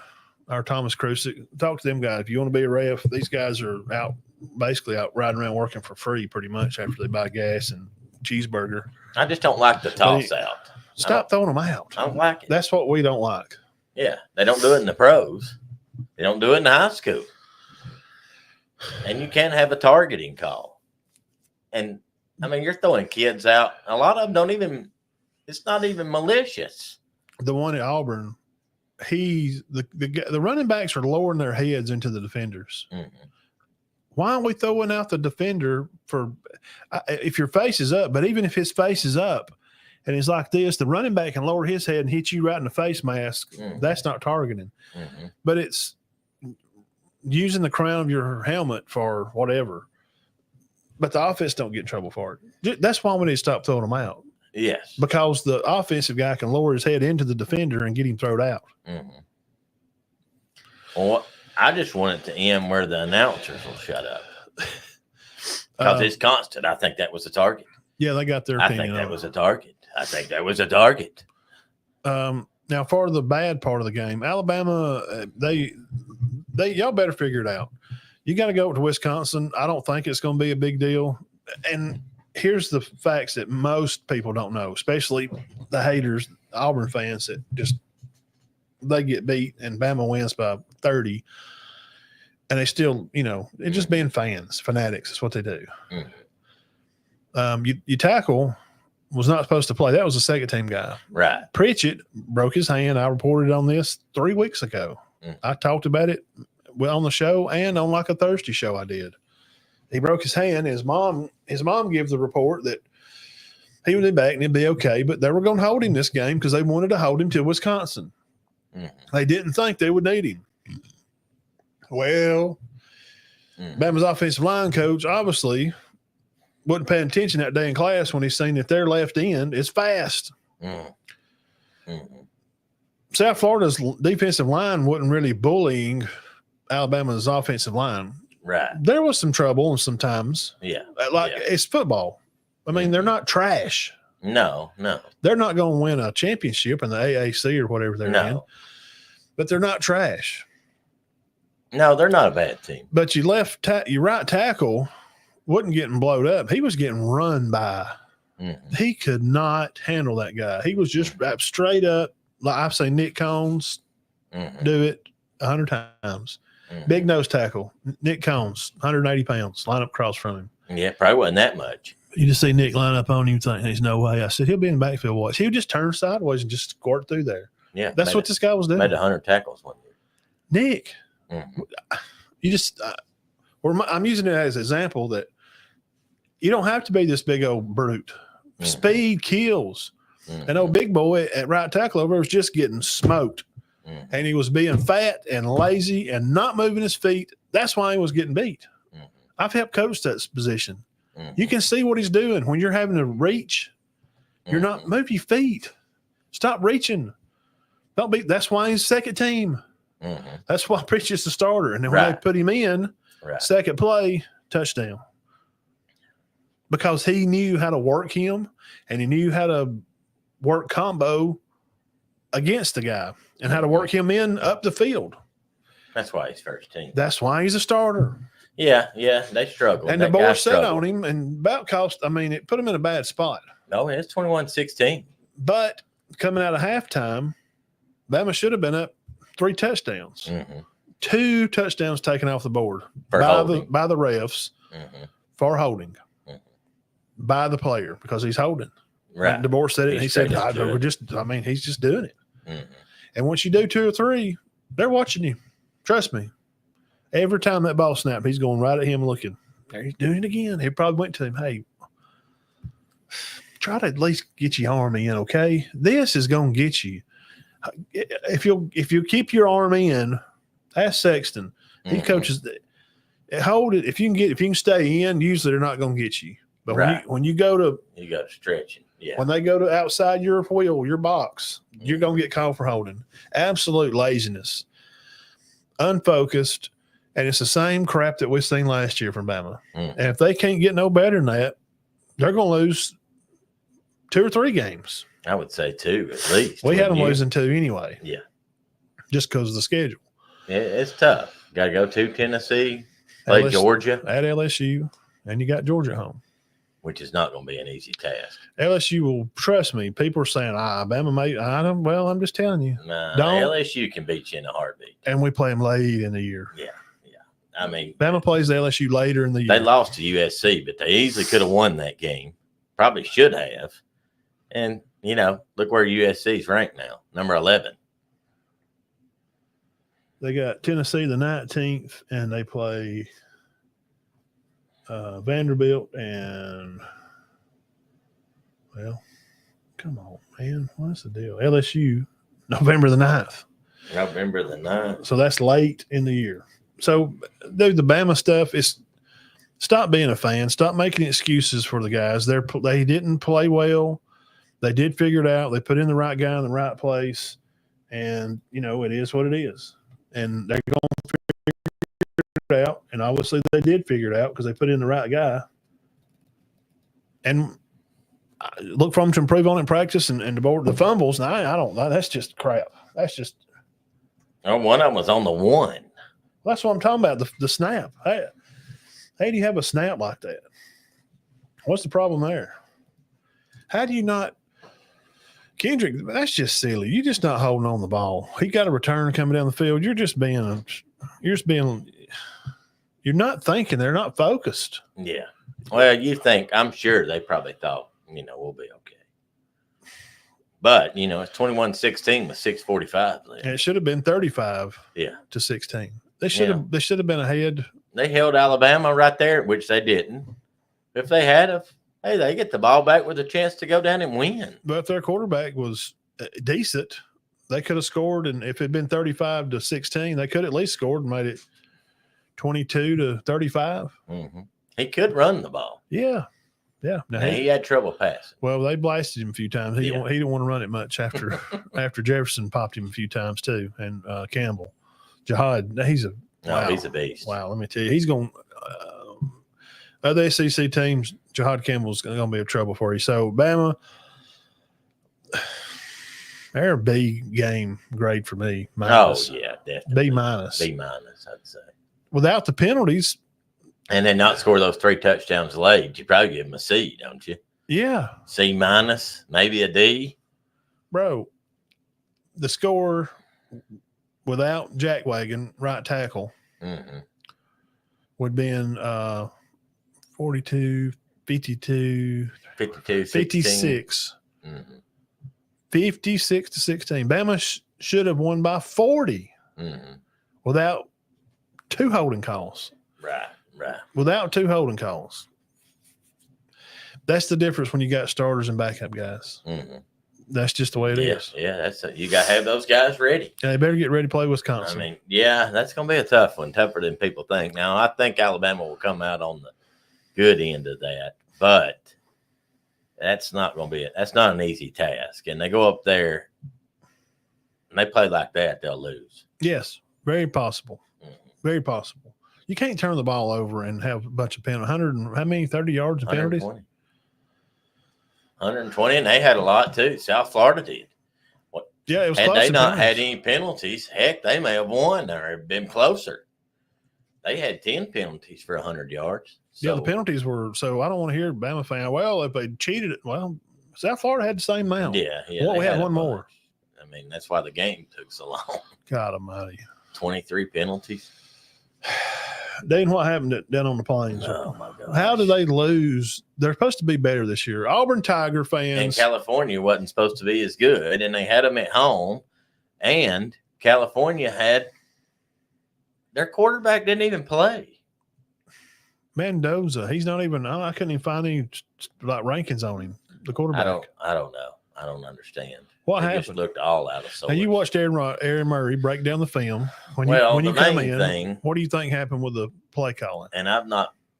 Well, it didn't look very good, but Thorne just didn't play good. He threw 4 picks. 14 for 27. 4 picks. You can't have 4 picks. You're not going to win a ball game if you have 4 picks. And they had their chances to come back and tie and send it into overtime. And the last interception he threw, the announcer or the analyst said he just threw that up. He just absolutely threw it up. Yeah, Milroe, Landon, we just talked about them. I thought Milroe had a good grade. I graded him. He threw 200, rushed for 100, ran 2 touchdowns. I mean, had 4 touchdowns. Yeah. You know, I don't like the fumble down there at the goal line. That's on him. Yeah. To hit him in the hands. So we've got to clean that up. And he's going to naturally be a runner. He's got to still walk his progressions. Mm-hmm. Now, Thorne, he's Aaron Murray. We did a film. You can go find it on YouTube. Yeah. He didn't like the routes. He did a great job with that video. Or the combo. I'd watched more than half of it before you even got here. Mm-hmm. I'll give you one example. Down there at the goal line, Auburn, first half. Quiz out of the backfield. He's on the right of Thorne, and he kind of walks out of the backfield and don't really commit to running. He kind of goes out to the flat and then he kind of turns in a little bit to the middle field. But he's kind of walking nearly. He's just kind of loafing. Mm-hmm. And your receiver, may have been Lambert or somebody, goes up the sideline. He keeps running them on this curl, and then the running back's kind of ducking in behind him. Mm-hmm. Well, what that does – they were too close, right? Well, what it does, though, the defender that's covering the running back, you either need to commit and go across the field or run out to the flat to the sideline. Mm-hmm. Because what he done on both those plays, by either the play is designed bad, Freeze is retarded, mm-hmm. or I think the players are not running the routes right. Right. I don't think Freeze is just retarded. No. He's been coaching football too long. I sure did say, just walk down the field like you don't know what you're doing. Mm-hmm. I don't think that's a problem. I think they run the route wrong because it wasn't it done. I'm just talking about one play down at the goal line. It walks the defender in front of you, come back. Mm-hmm. So the comeback route, if you're going to, the running back's out here, he don't really in the flat and he's going to come over. Well, as soon as he comes middle field, you're here. Your line of your passing lane has now got your running back here. The defender's right behind him. And when he runs a comeback, well, you whiz that thing in there and see what happens. The guy's covering running back. Yeah. Is he just going to have his back turned for some reason? Probably not. Looking out in the stand. Look, he's got jumbo popcorn with caramel on it. Come on, man. So that's just, and there's a lot of other examples. Mm-hmm. That's one of them. And there's some routes when the defense that was on Thorne, I keep saying his name wrong. It's okay. It's Thorne. I mean, the linebackers drop back, and they dropped 5 after they were already 5 yards back. So they dropped way off. They're rushing 4. How are they rushing 4 and getting home? Mm-hmm. And if it makes any difference, The coach did say in the summer, we got offensive line trouble. Yeah. Did he not say that? Yeah. He said it live. He did, not me. Coach Freeze. Boy, they got to get something going with Hunter. 68 yards. He's one of the best backs in the league. But when the guys will drop back in his coverage, just defense, the two slot guys run a go, and the 2 out guys run curls, run 10-yard comebacks. Well, the 3 linebackers just set back, so the 2 middles, the 2 high safeties took over the top. They took the deep routes. And then the curls, when they come in, well, you got 3 linebackers sitting there. Those 2 just stepped out. What? And I'm not saying it has to be backyard football to where receivers on college teams can notice a blitz if I'm as a receiver, but I'm 48, I've seen more football than these kids have. Mm-hmm. If this guy, this corner is lined up in front of me and I see him split with me, you coach this position. Mm-hmm. And this guy's splitting with me. I'm a receiver, you're a defender. Mm-hmm. And I see you take a half step over, quarterback's to my right. Mm-hmm. And you can tell some kids, they'll be fidgeting their fingers or bouncing on their back foot. He's fixing to go. Right. So if my route is a 10-yard out or a comeback, I know he's going right here. I'm just going to run out real quick and turn around and put my hands up on about 5 yards because it's going to be wide open. There's nobody there. There's nobody there. Right. Mm-hmm. And I've seen that happen in Auburn 3 or 4 times. That when the guy blitzed off the corner, he's tearing off up the field 20 yards. Mm-hmm. Well, if they're running too high, you get picked up in that zone. Yeah. Yeah. Yeah. And Thorne couldn't. And then and he freaks out. He don't read the pocket well. He's hopping. The quarterback's not supposed to be hopping on his feet. Mm-hmm. You need to step back. You cross your feet, 5-step drop or 3-step. Mm-hmm. Or how Freeze likes to play. They play that RPO where he's just reading across the middle and throwing it out quick. Yeah, which is what Ward's good at. I just wasn't impressed with the offense. No, I mean, and Auburn fans. I'm not impressed with Freeze. It's on him. It's on Nix. It's on the staff. By God, somebody's got to answer for it. It's not all. You can't just say Thorne. Run, God, by God, he'll hit the bench. Yeah. Okay, that's that fine. May not be the answer. That's fine. But He may. He probably will. Some of the plays look weird. Go watch that video. Just type it in. Some of the plays look weird. I don't like all the. He motioned these guys one time, and he has guards to pull, and he motioned all this stuff one way. He didn't even, like the tight end didn't even. Where's Fairweather? Dude, he led the team in receiving. I ain't even heard his name. Is he hurt? Coleman led him yesterday. Cam Coleman. Well, he's great. Yeah. He's like Hollywood. But that's he's great. his second game, you know. He's spectacular. He got hurt. And do you see the play where he got hurt and he's over holding his arm and throw the ball to him? Mm-hmm. There's no communication. There's more problems than Peyton Thorne. At Auburn. Yeah, he had a bad game, but I agree. It probably wasn't set up for him to have a good game. By God, he sit the bench. I was a freaking coach down there, Freeze clown. It's on him. It is on the coach. Yeah. You have to take it. And what I don't like, and I'll move on, I'm griping. That's all right. And what I don't like about, I didn't like this about Gus neither. He always had a problem with that. Hey, Notre Dame coach, Freeman, walked to that podium, red-faced, red-eyed, tears in his eyes. This is on me. I did not prepare my team. We should never lose to Northern Illinois. No, and they did. Freeze, we took a loss here. I didn't like it. Thought we was better. Further along what I thought we was. Thought we was further along than this. Coach, tell us about this and down there. What's down on, over. I'll have to watch film. I don't know. Coach, when they got down there in the defense, and how'd you think? I don't know. I need to watch film. He answered every question. He did a 5-minute after the game press conference. Freaking jackass. Dude, if I was press or his AD, we're going to talk. It wasn't a very good. I did not see You lose a game, you got to go there and sit in that freaking seat, idiot. And you got to answer the questions. That's part of the job. And we pay you millions of dollars for it. Don't go down there and hi-hat the media, because you know who watches the media? Our stinking fans at Auburn that's been selling out this goddamn place with this rat hole team that you've had down here for 10 years. They ain't done crap. Gus quit recruiting. Harsin was a joke because the boosters run the stupid place down there. That's the way it's always been. The place smells like pee. It ain't nothing but a big crap show with a big TV board up there. And you're going to hi-hat the fans. Right. The Auburn fans are some of the best fans in the world. High five to you Auburn fans for hanging in there for this crap that you've had to put up with. And then you run off Cadillac. Right. For whatever, I don't know. I don't like it. I don't like Freeze. I'm glad he's over there. I'm glad that they never considered to hire him at Bama, or I wouldn't even wish it on Tennessee. And I really don't like Tennessee. They got a big task. Who they play next? New Mexico. He's not bad.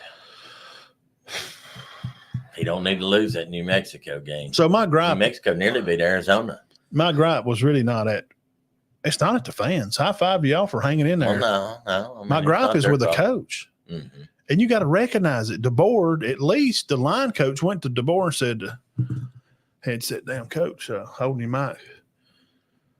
Fat boy's got to go at right tackle. That's 5. Yeah. He's got 50 freaking yards penalties. 50 yards. I'm just letting you know I'm pulling him. Mm. You hired me to be the coach, and you trust me to run offensive line. I'm just not asking you permission. I'm just kind of letting you know what we're fixing to do. Right. Pritchett, get your stuff. Mm-hmm. You're going out, but coach, bro, do you want to play tonight? I didn't ask you. Get your stuff and go out. Mm-hmm. Get him. Let's go. Hang your hat up. Water bottles are empty down there on the ground. Get all these water bottles up. Mm-hmm. Fill them up.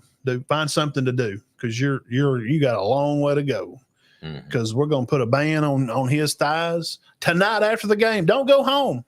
Mm-hmm. Don't go back to your dorm. Stand right here. Mm-hmm. Don't go home. Don't call your mama. Don't go home for supper. And the boys did it. Come on now. I just took off. Smoking the bandit. That Beaver one too. guy goes, should we go? And he goes, no, I ain't going nowhere. That's an attention getter. That's what I've done, though, old fat boy on right tackle. Those kind of things a coach has to recognize, Dean, and Freeze has recognized that. Right. We put our quarterback in and he did say we didn't put him in the best spot to be great. No, they didn't. They really didn't. I mean, and I know everybody just wants his head. I'm not talking about Freeze. I'm talking about Thorne. It's not all on him. And I don't know if that's necessarily the answer. 14 for 27, 165. But the 4 picks, I mean, you can't have that. You can't have it again. You can go back with him. But if he don't have another good game this week, you got to make a change. You got to. You can give him one more. He can run the ball. And here's another thing that goes along with that. Mm-hmm. How many yards do you see here for old Mendoza? 25 for 36, 233 yards, 2 touchdowns. I don't understand what's going on with the defense. Please tell the some people out there that don't keep up with football a whole lot. What does that quarterback with those kind of how does that bother the other team's offense, Dean? Well, he wasn't even supposed to be their man. But how does him having those kind of stats, how does that hinder the other team's offense? How does that bother Peyton Thorne because him being so good? Well, it's just he didn't show up. They had nowhere near those numbers. It makes them look bad. Would you not agree? And it puts a lot of pressure on the offense when they go down the field like they did. He's 23 for 36. He said 236 yards. It puts a lot of pressure on Thorne to perform. Well, and a lot. You got this quarterback. He's not even supposed to be their quarterback. And look, he's dominating. Keeps him off the field. Yeah. And keeps you sitting over there and you're on your defense. How many plays did California run? 70. How many did Auburn run? 57. Okay. So are you ran joking? 13 more plays. That's the point I was making. The other guy having all those yards, he's on the field. Auburn can't get off their defense. You can't gripe at the offense is going out there. Here's something. But it puts a lot of pressure on them because they ain't had the ball in so long. But they got to do something. Everybody knows that Auburn, especially Freeze, they want to run that offense. They want to go fast. Right. Well, when you go in 3 and out, idiot. Mm-hmm. You can't. Pass, punt. Pass, defense. We just. Defense is dead. I think we didn't. Coach, slow down. We can't go back out. How can we go back out? We just went 3 and out. Well, another thing that happens. Dude, Auburn had like 3 yards rushing in the first quarter or something. I know. What? So the defense is struggling first quarter. And they didn't play terrible the whole game. Their D-backs are they're decently 70 average. plays is a lot. What was the total yards? See, Auburn had less than 3. What did California have? 332. And Auburn had what? 286. 286. Well, and another thing it does when their offense goes out and performs, you tense up when you're on offense because you think you have to get it done. Well, it's not. It's just it's a math game. You're a math guy. Mhm. It's a math game. 70-57. They killed them in time of possession. Killed them. That's and I don't want to overplay It's a lot of it. difference. Mm-hmm. That's not a few. Look, we go through. This is me, and we'll get done. We'll do some more stuff. Look. You know this. What I always look at: third down efficiency and time of possession. Well, Auburn got smoked by 11 minutes on time possession. Jeez. They went 5 for 10 on third downs and 0 for 1 on that fourth. Yeah, yeah. I remember watching that play. Fourth. That was the play. That's another play. And what's California on? 10 for 19. 10 for 19. But they had more third downs. 10. They had 19 third downs. 19 third downs to Auburn's 10. On the field, 11 more minutes on that fourth down play. And I'll shut up. Well, okay, go ahead. He just run out. It's fourth down, and Peyton moves up on the pocket. Dude, your slot guy runs because the corner's already 5 yards off. The slot guy just turns in, Dean, runs a slant. And I think the inside guy might have been Cam. He just runs a go. He tries to throw the 50-50 ball up the field. Mm-hmm. Your slant's wide open because he turned his hips once he had done committed. If you're 5 yards back off my receiver, and he comes and he runs at you and he chop, and you've already turned that left hip, you coach this position. Mm-hmm. If you tell your corner, if he turns that hip open once he chops his feet, you're done. Yes. If the receiver's anywhere even decent. Yeah. Once he chops and he breaks the turn and you're already left foot up the field, your right side's on the sideline, you're open. Now you got to try to run downhill to try to make that tackle, and you better hope you make it. Because if he catches in stride and the quarterback throws it on the money in stride, he's going across the field. So now you're coming back, and then you got to try to trail. Good luck catching him. Yeah. You can't get your hip. You got to stay in your back pedal. Yeah. The guy didn't. And Thorne missed it and throws the deep ball. That's on him. Yeah. Come on, he's not man. Great. But you said that all along. He's great. He had 34,000 yards at the Big Ten. The best defense he played was Ohio State, Michigan. And look at the games. He had like 100 yards passing maybe against good teams. He's not good. Well, his best season was 1900. He was brought by the other people, right? Right. Why is he there? Right. God dang, man. And what bothers me is these coaches. I thought they should have gone out and gotten the portal. In the summer. Yeah. Just start Hank Brown. He can't be worse. No.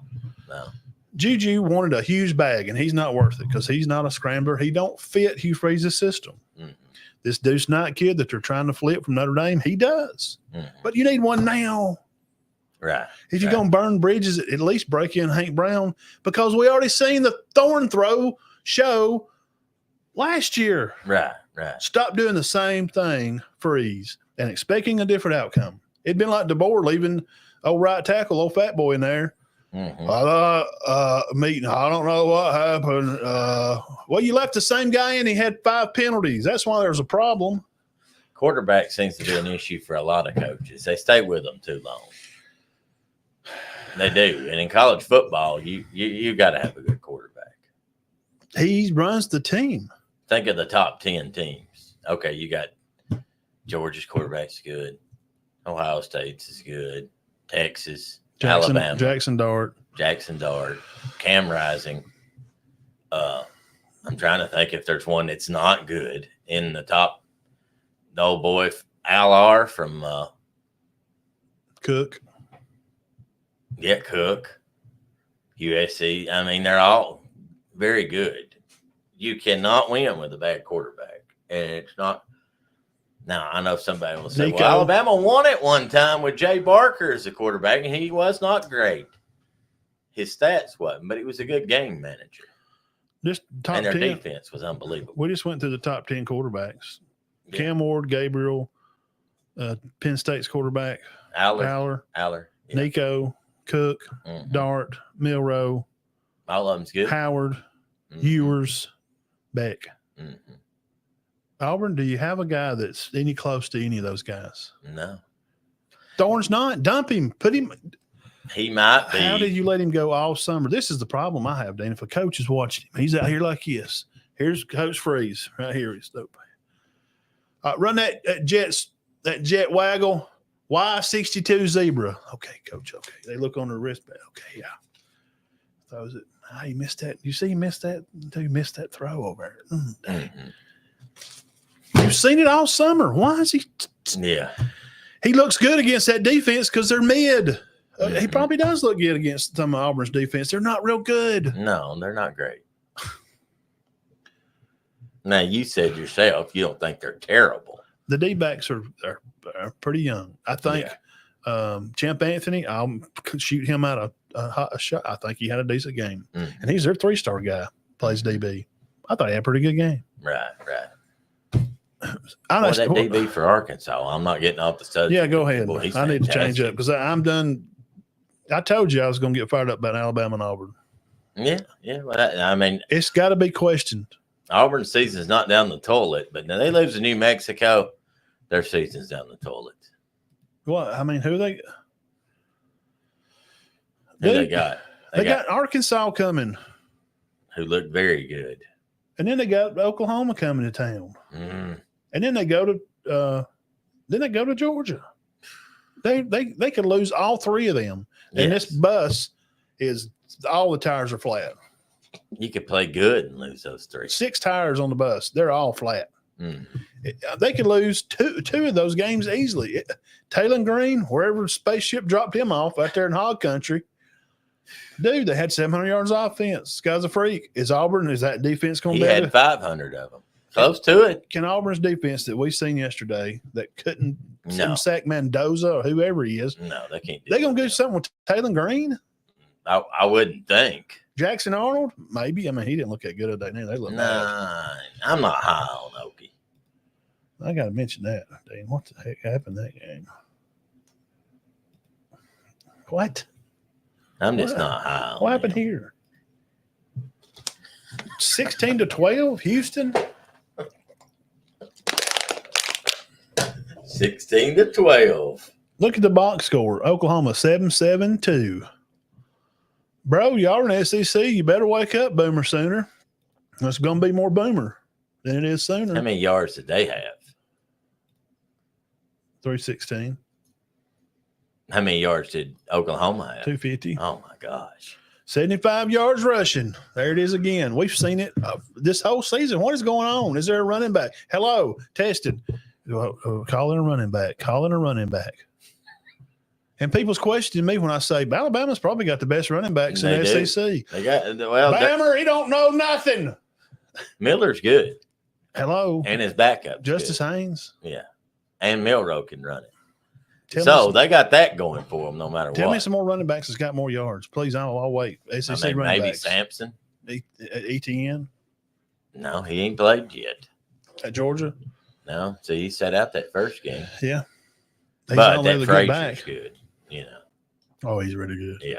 I really like him. I'm trying to think of somebody else who was Kentucky couldn't gain any yards yesterday. Jackson Arnold, 174, 2 touchdowns and a pick. Donovan Smith, 24 for 28. Houston's quarterback, 200 yards. That's great. That's awesome. And Venables is a defensive guru. Supposed to be. Box score, Dean. 7-7-2. 2. I thought they were going to lose, to be honest with you. I did. If Houston could have started faster instead of kicking field goals, it could have been better. So I'm done with Alabama and Auburn. I'm done chewing their butts. Guys, if y'all have learned anything from it, I'm not a homer for Alabama or Auburn. I love football. I'm just calling it like I see it. Yeah. There's problems with both teams, and I can see faults. I can see goods with both sides. So what's good? What good do we see with Auburn? To be honest with you, I don't see anything after yesterday. This year so far, they do have exciting receivers, but can they separate against other guys? I mean, I do like Hunter. Cal walked up and played one guy over the top a lot of times and said, we're going to play man. We're going to send a guy on the line. We think we can play with you guys. South Florida did to Bama. Yeah. Yeah, they did. One guy over the top. We're going to play man-to-man here.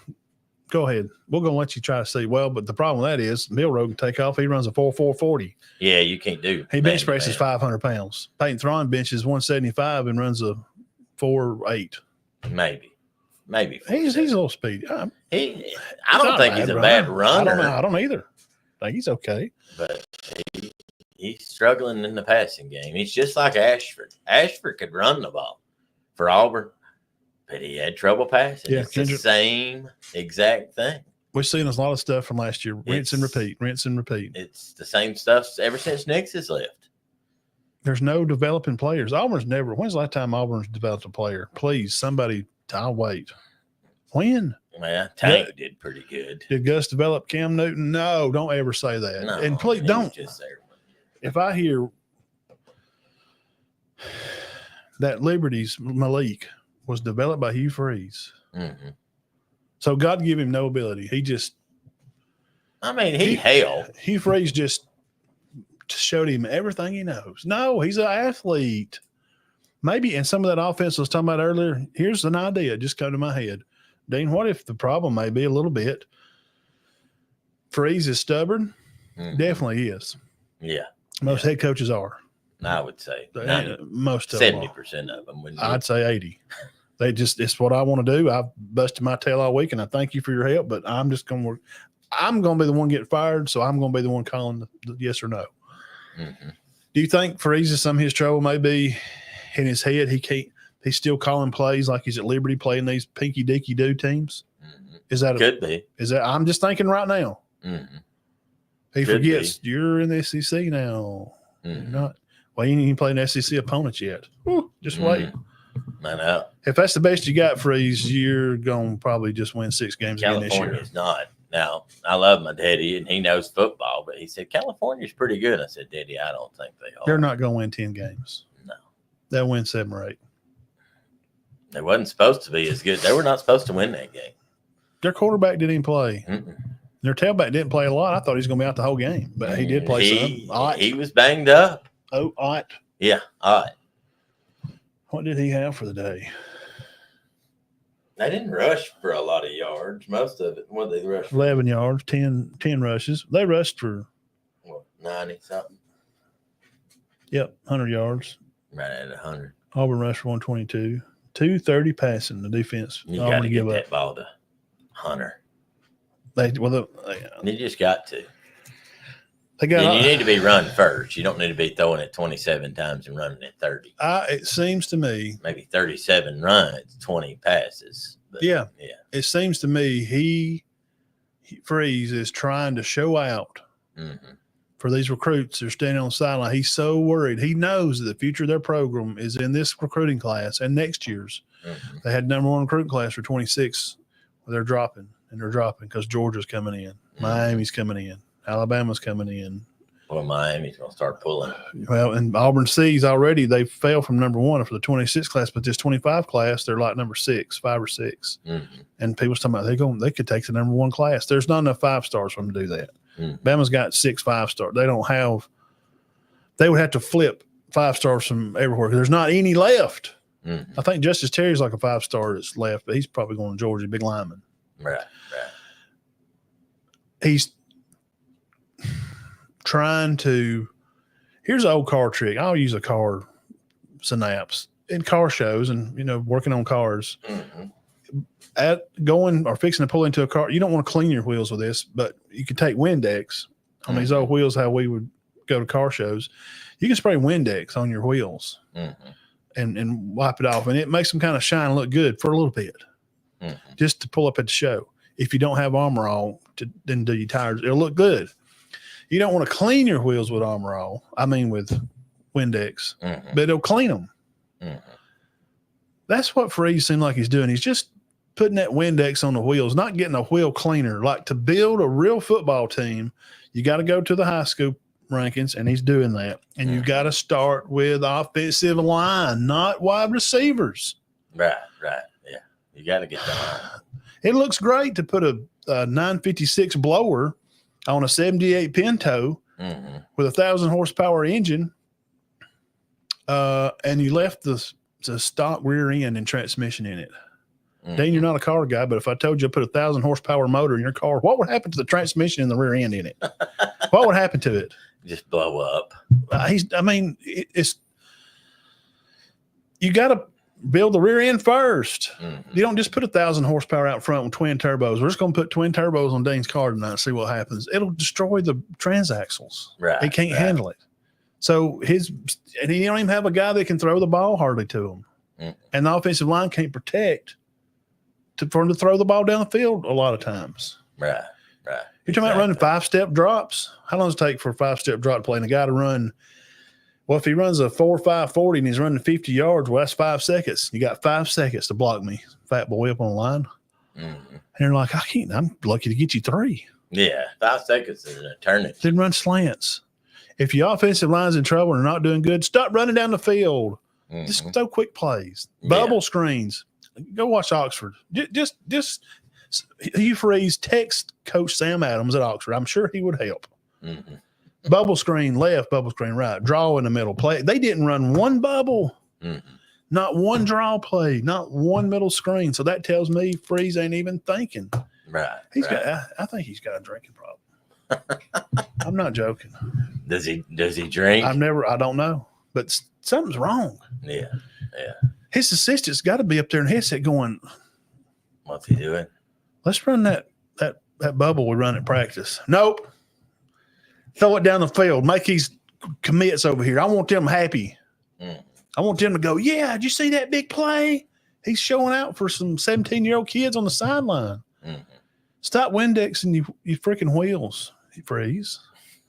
Use wheel cleaner. Yeah. Get you some offensive linemen. Alabama's got tons of crap they need to work on. That offensive line stuff, that's got to stop. If you can't not have penalties in a game, how do you expect to beat anybody? No, you can't. 13 penalties. You're lucky to win that one. Turnovers. The only reason you did is probably because they only had 10. Unfocused. And Alabama didn't have any picks yesterday. They didn't. Which, that don't mean they're playing bad. Quarterback did well. They ran it more than they threw it anyway. Alabama has been exposed on the deep pass. Defense would have been used if the quarterback was accurate. Yeah. Well, or if he had time. He didn't have a lot of time. The pass rush is getting pretty good. Okay, he's still injured, Dean. Jeff says that Tyrone Kentucky tailback, he's still injured. Well. Yeah. That hurt. Tell us about that game. 31-6. That's just nothing to it. What happened? Sellers is fantastic for South Carolina. Well, we talked about him. We did brag on him. He's the real deal. What in the crap? Stoops. And of course, you got Rocket Sanders too. Stoops just got his. It was at Kentucky. Home. At home. He pulled his pants down, just took a little old keen hickory and just, when your mom whooped you in that little end, the big end hurt when she got it close to your hand, but the little end of it, the one that just hits you on the thigh. Boy, he just wore him out. Yeah, that was a rough. Super surprised. I was surprised. Oh gosh, yeah. How could you not be? At halftime, I was like, no way. Well, I saw where it was 10-0. I'm like, well, Kentucky will be all right. Next thing I know, it's 17-6. I'm like, yeah, that's when I turned over. Then like, 31-6. What's going on? And golly, they got Georgia this week. Is there a chance they were looking ahead, or is South Carolina for real? I don't know. We'll find out, I guess, Saturday. Yeah, I reckon so. I'm very surprised. So this weekend's been wild. Oh my God. Alabama Auburn's got stuff to work on. Georgia. They played. Yeah. They didn't play anybody. They were okay. They're clicking right along. They got another week or two before they get some real competition. Alabama's got some type of competition coming Saturday. Wisconsin's a prideful program. No, they're not bad. And they're playing up there at Camp Randall. Yeah. That's a big. I don't like that. What games this weekend are we looking forward to? All right, I got 7. 7. But they're good. All right, Arizona and K-State. Well, that receiver, man. I don't know. Arizona's great. Arizona's good. I'll go with Arizona. All right. Let's see. I'm going to go with K-State. All right, Bama and whiskey. I'm going to stick with Bama on that, but I think it'll be good the first half. Bama by 20 or Bama by 7? Depends on who I'm shows up. thinking Are they gonna- 35-14. Because this time last year, they come out PO'd and just went on a tear after that Florida game. All right, LSU, South Carolina. Oh, God. I'm going to stick with LSU. Where's it at? It's at South Carolina. According to what I read, could they upset them? LSU's pretty good. What time of the game? I think it might 11:45. Let's see. Maybe. That matters to me for a pick.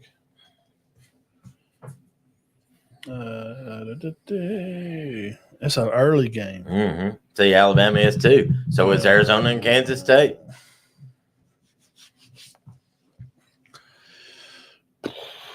Man, I think LSU will expose them. just out athlete them. Yeah. Give me the home team. Why not? All right. Why not? Here's another good one. Boston College ranked for the first time in quite a while at Missouri. No. You Don't drink the Boston College Kool-Aid. Florida State's a freaking dumpster dump. Of course, Norvell should be run off and what with a stick. Oregon State. Any chance Oregon State wins that? No. Or is Oregon gonna? They'll get it together this week. Tulane and Oklahoma. I'm picking Tulane. Really? Yeah. Where's it at? It's at Okie. But I'm just gonna try to be different on this one.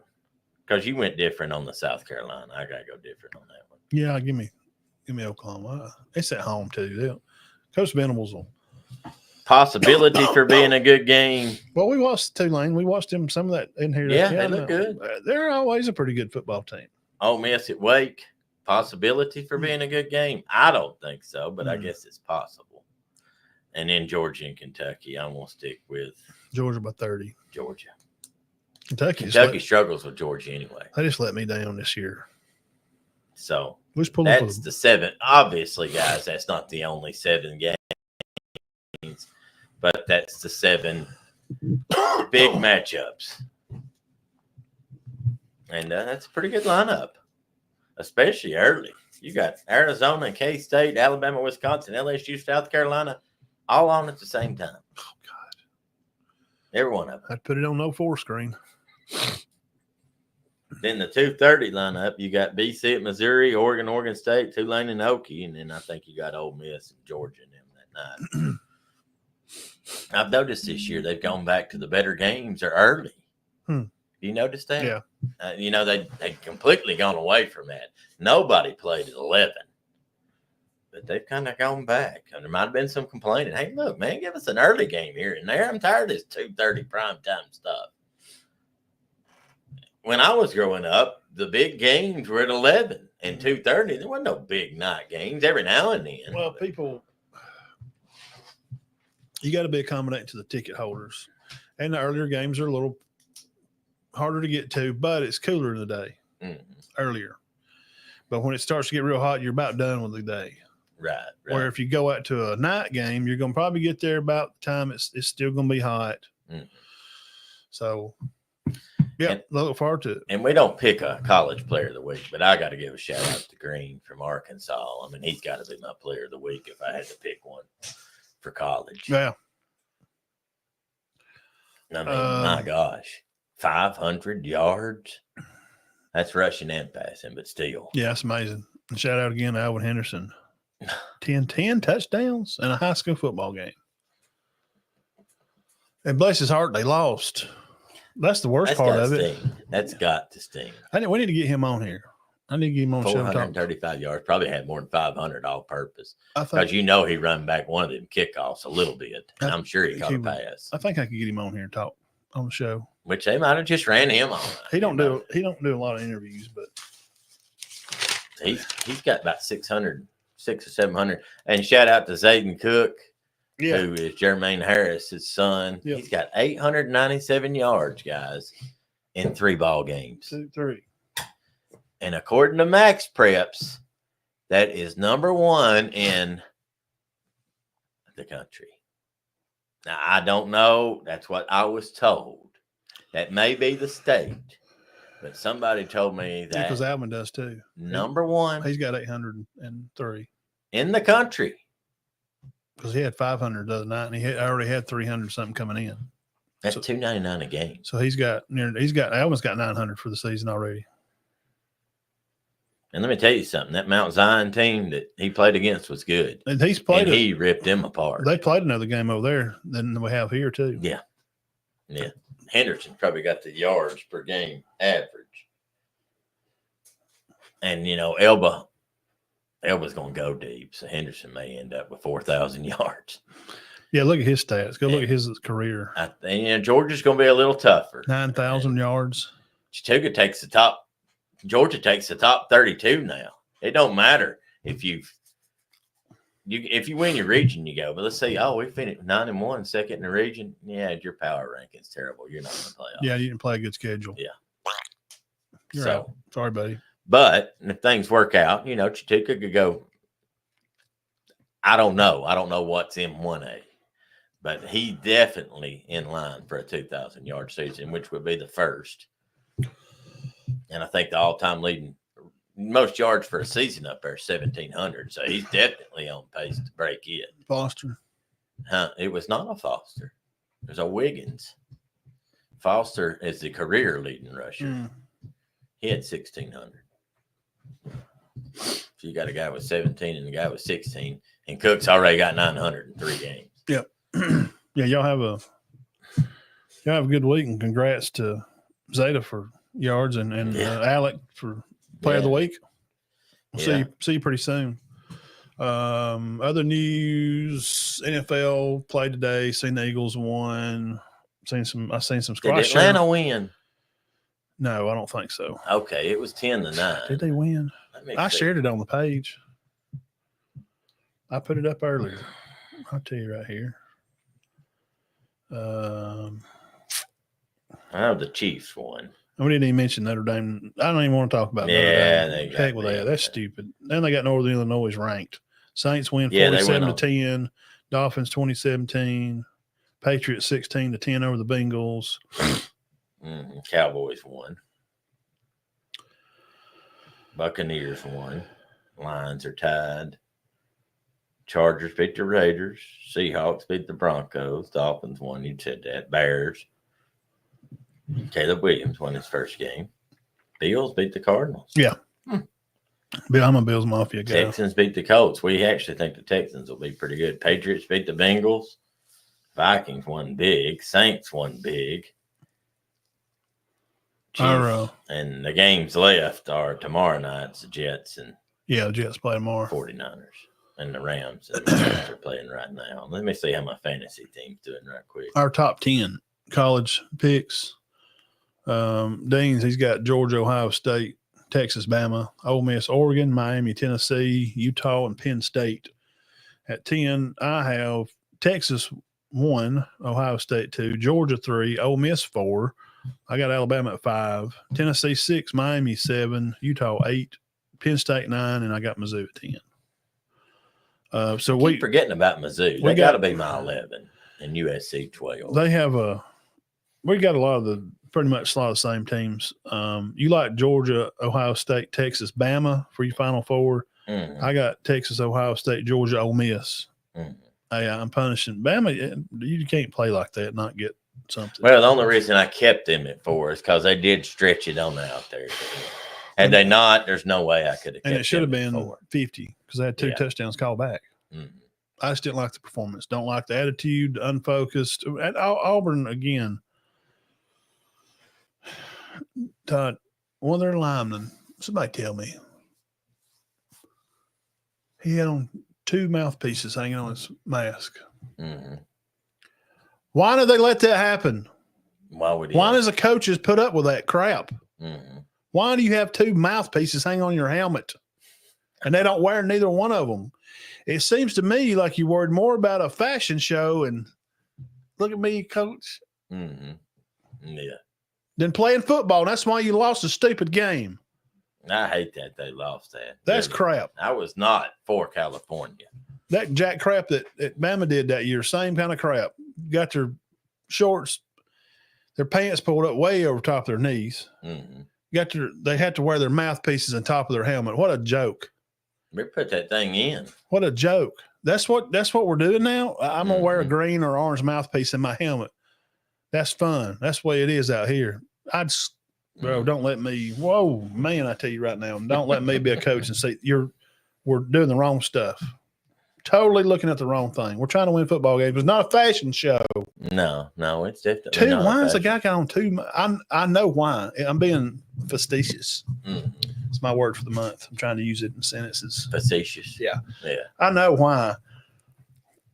Because it looks cool, man. Because it looks good. Why don't you just win a game? Yeah.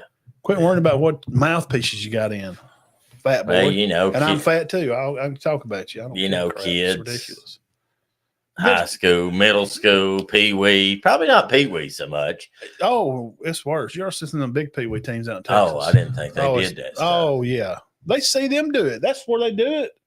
They Middle see them do school's it. not as bad as you would think. I'm serious. Well, A lot somebody's of gotta those get in guys, that butt. they want a certain number.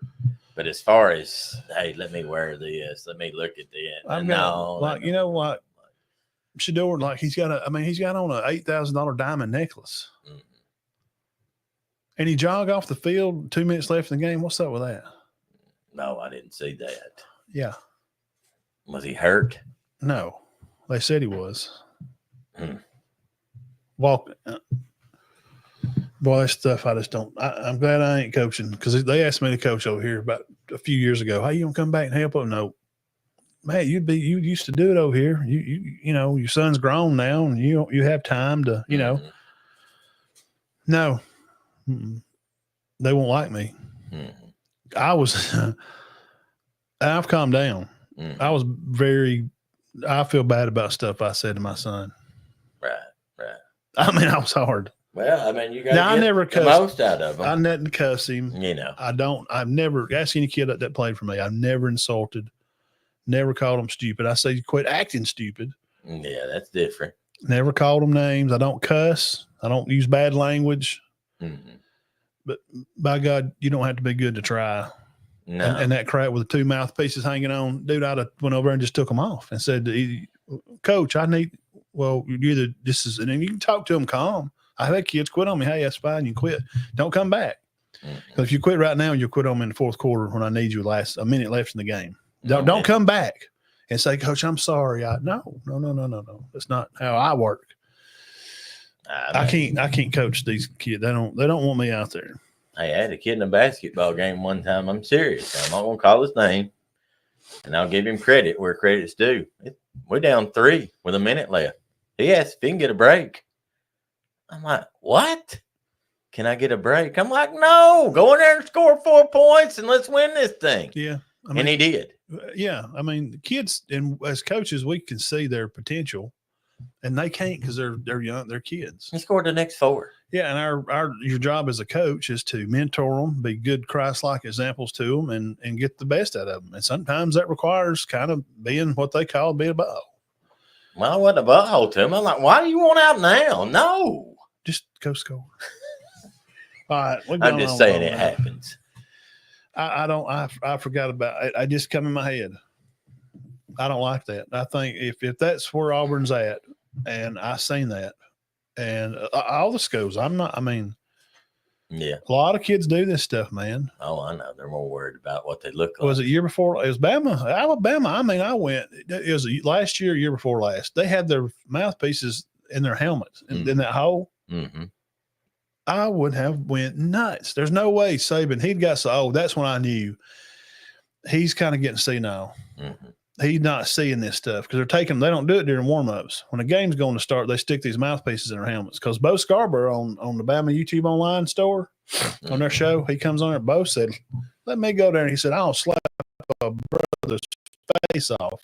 Let me catch a mouthpiece in your helmet. I will knock you sideways. And trust me, I don't want to mess with Bo Scarborough. No. He's a grown man. Yeah. When he was about 12. So y'all have a great week. Jeff, appreciate you there. Juju Smith, 12-14, 282 yards, 6 touchdowns in his first half. He went to play the entire second half. Carrollton won 63-0. He says the Falcons stink. Mount Zion has a sophomore quarterback who is the next Juju. Yeah, he told Mount Zion. he told he told Benton that when Benton was on the show, and Benton said he don't know about that. I didn't see it. I watched him play. Yeah. I mean, I'm not dogging Jeff. He looked good. He was good. Do you mean the guy behind him, maybe like one that's coming that Maybe, didn't play? Junior high guy. I don't know. maybe. But the guy wasn't bad. But no, Stuga didn't have a lot of trouble with him.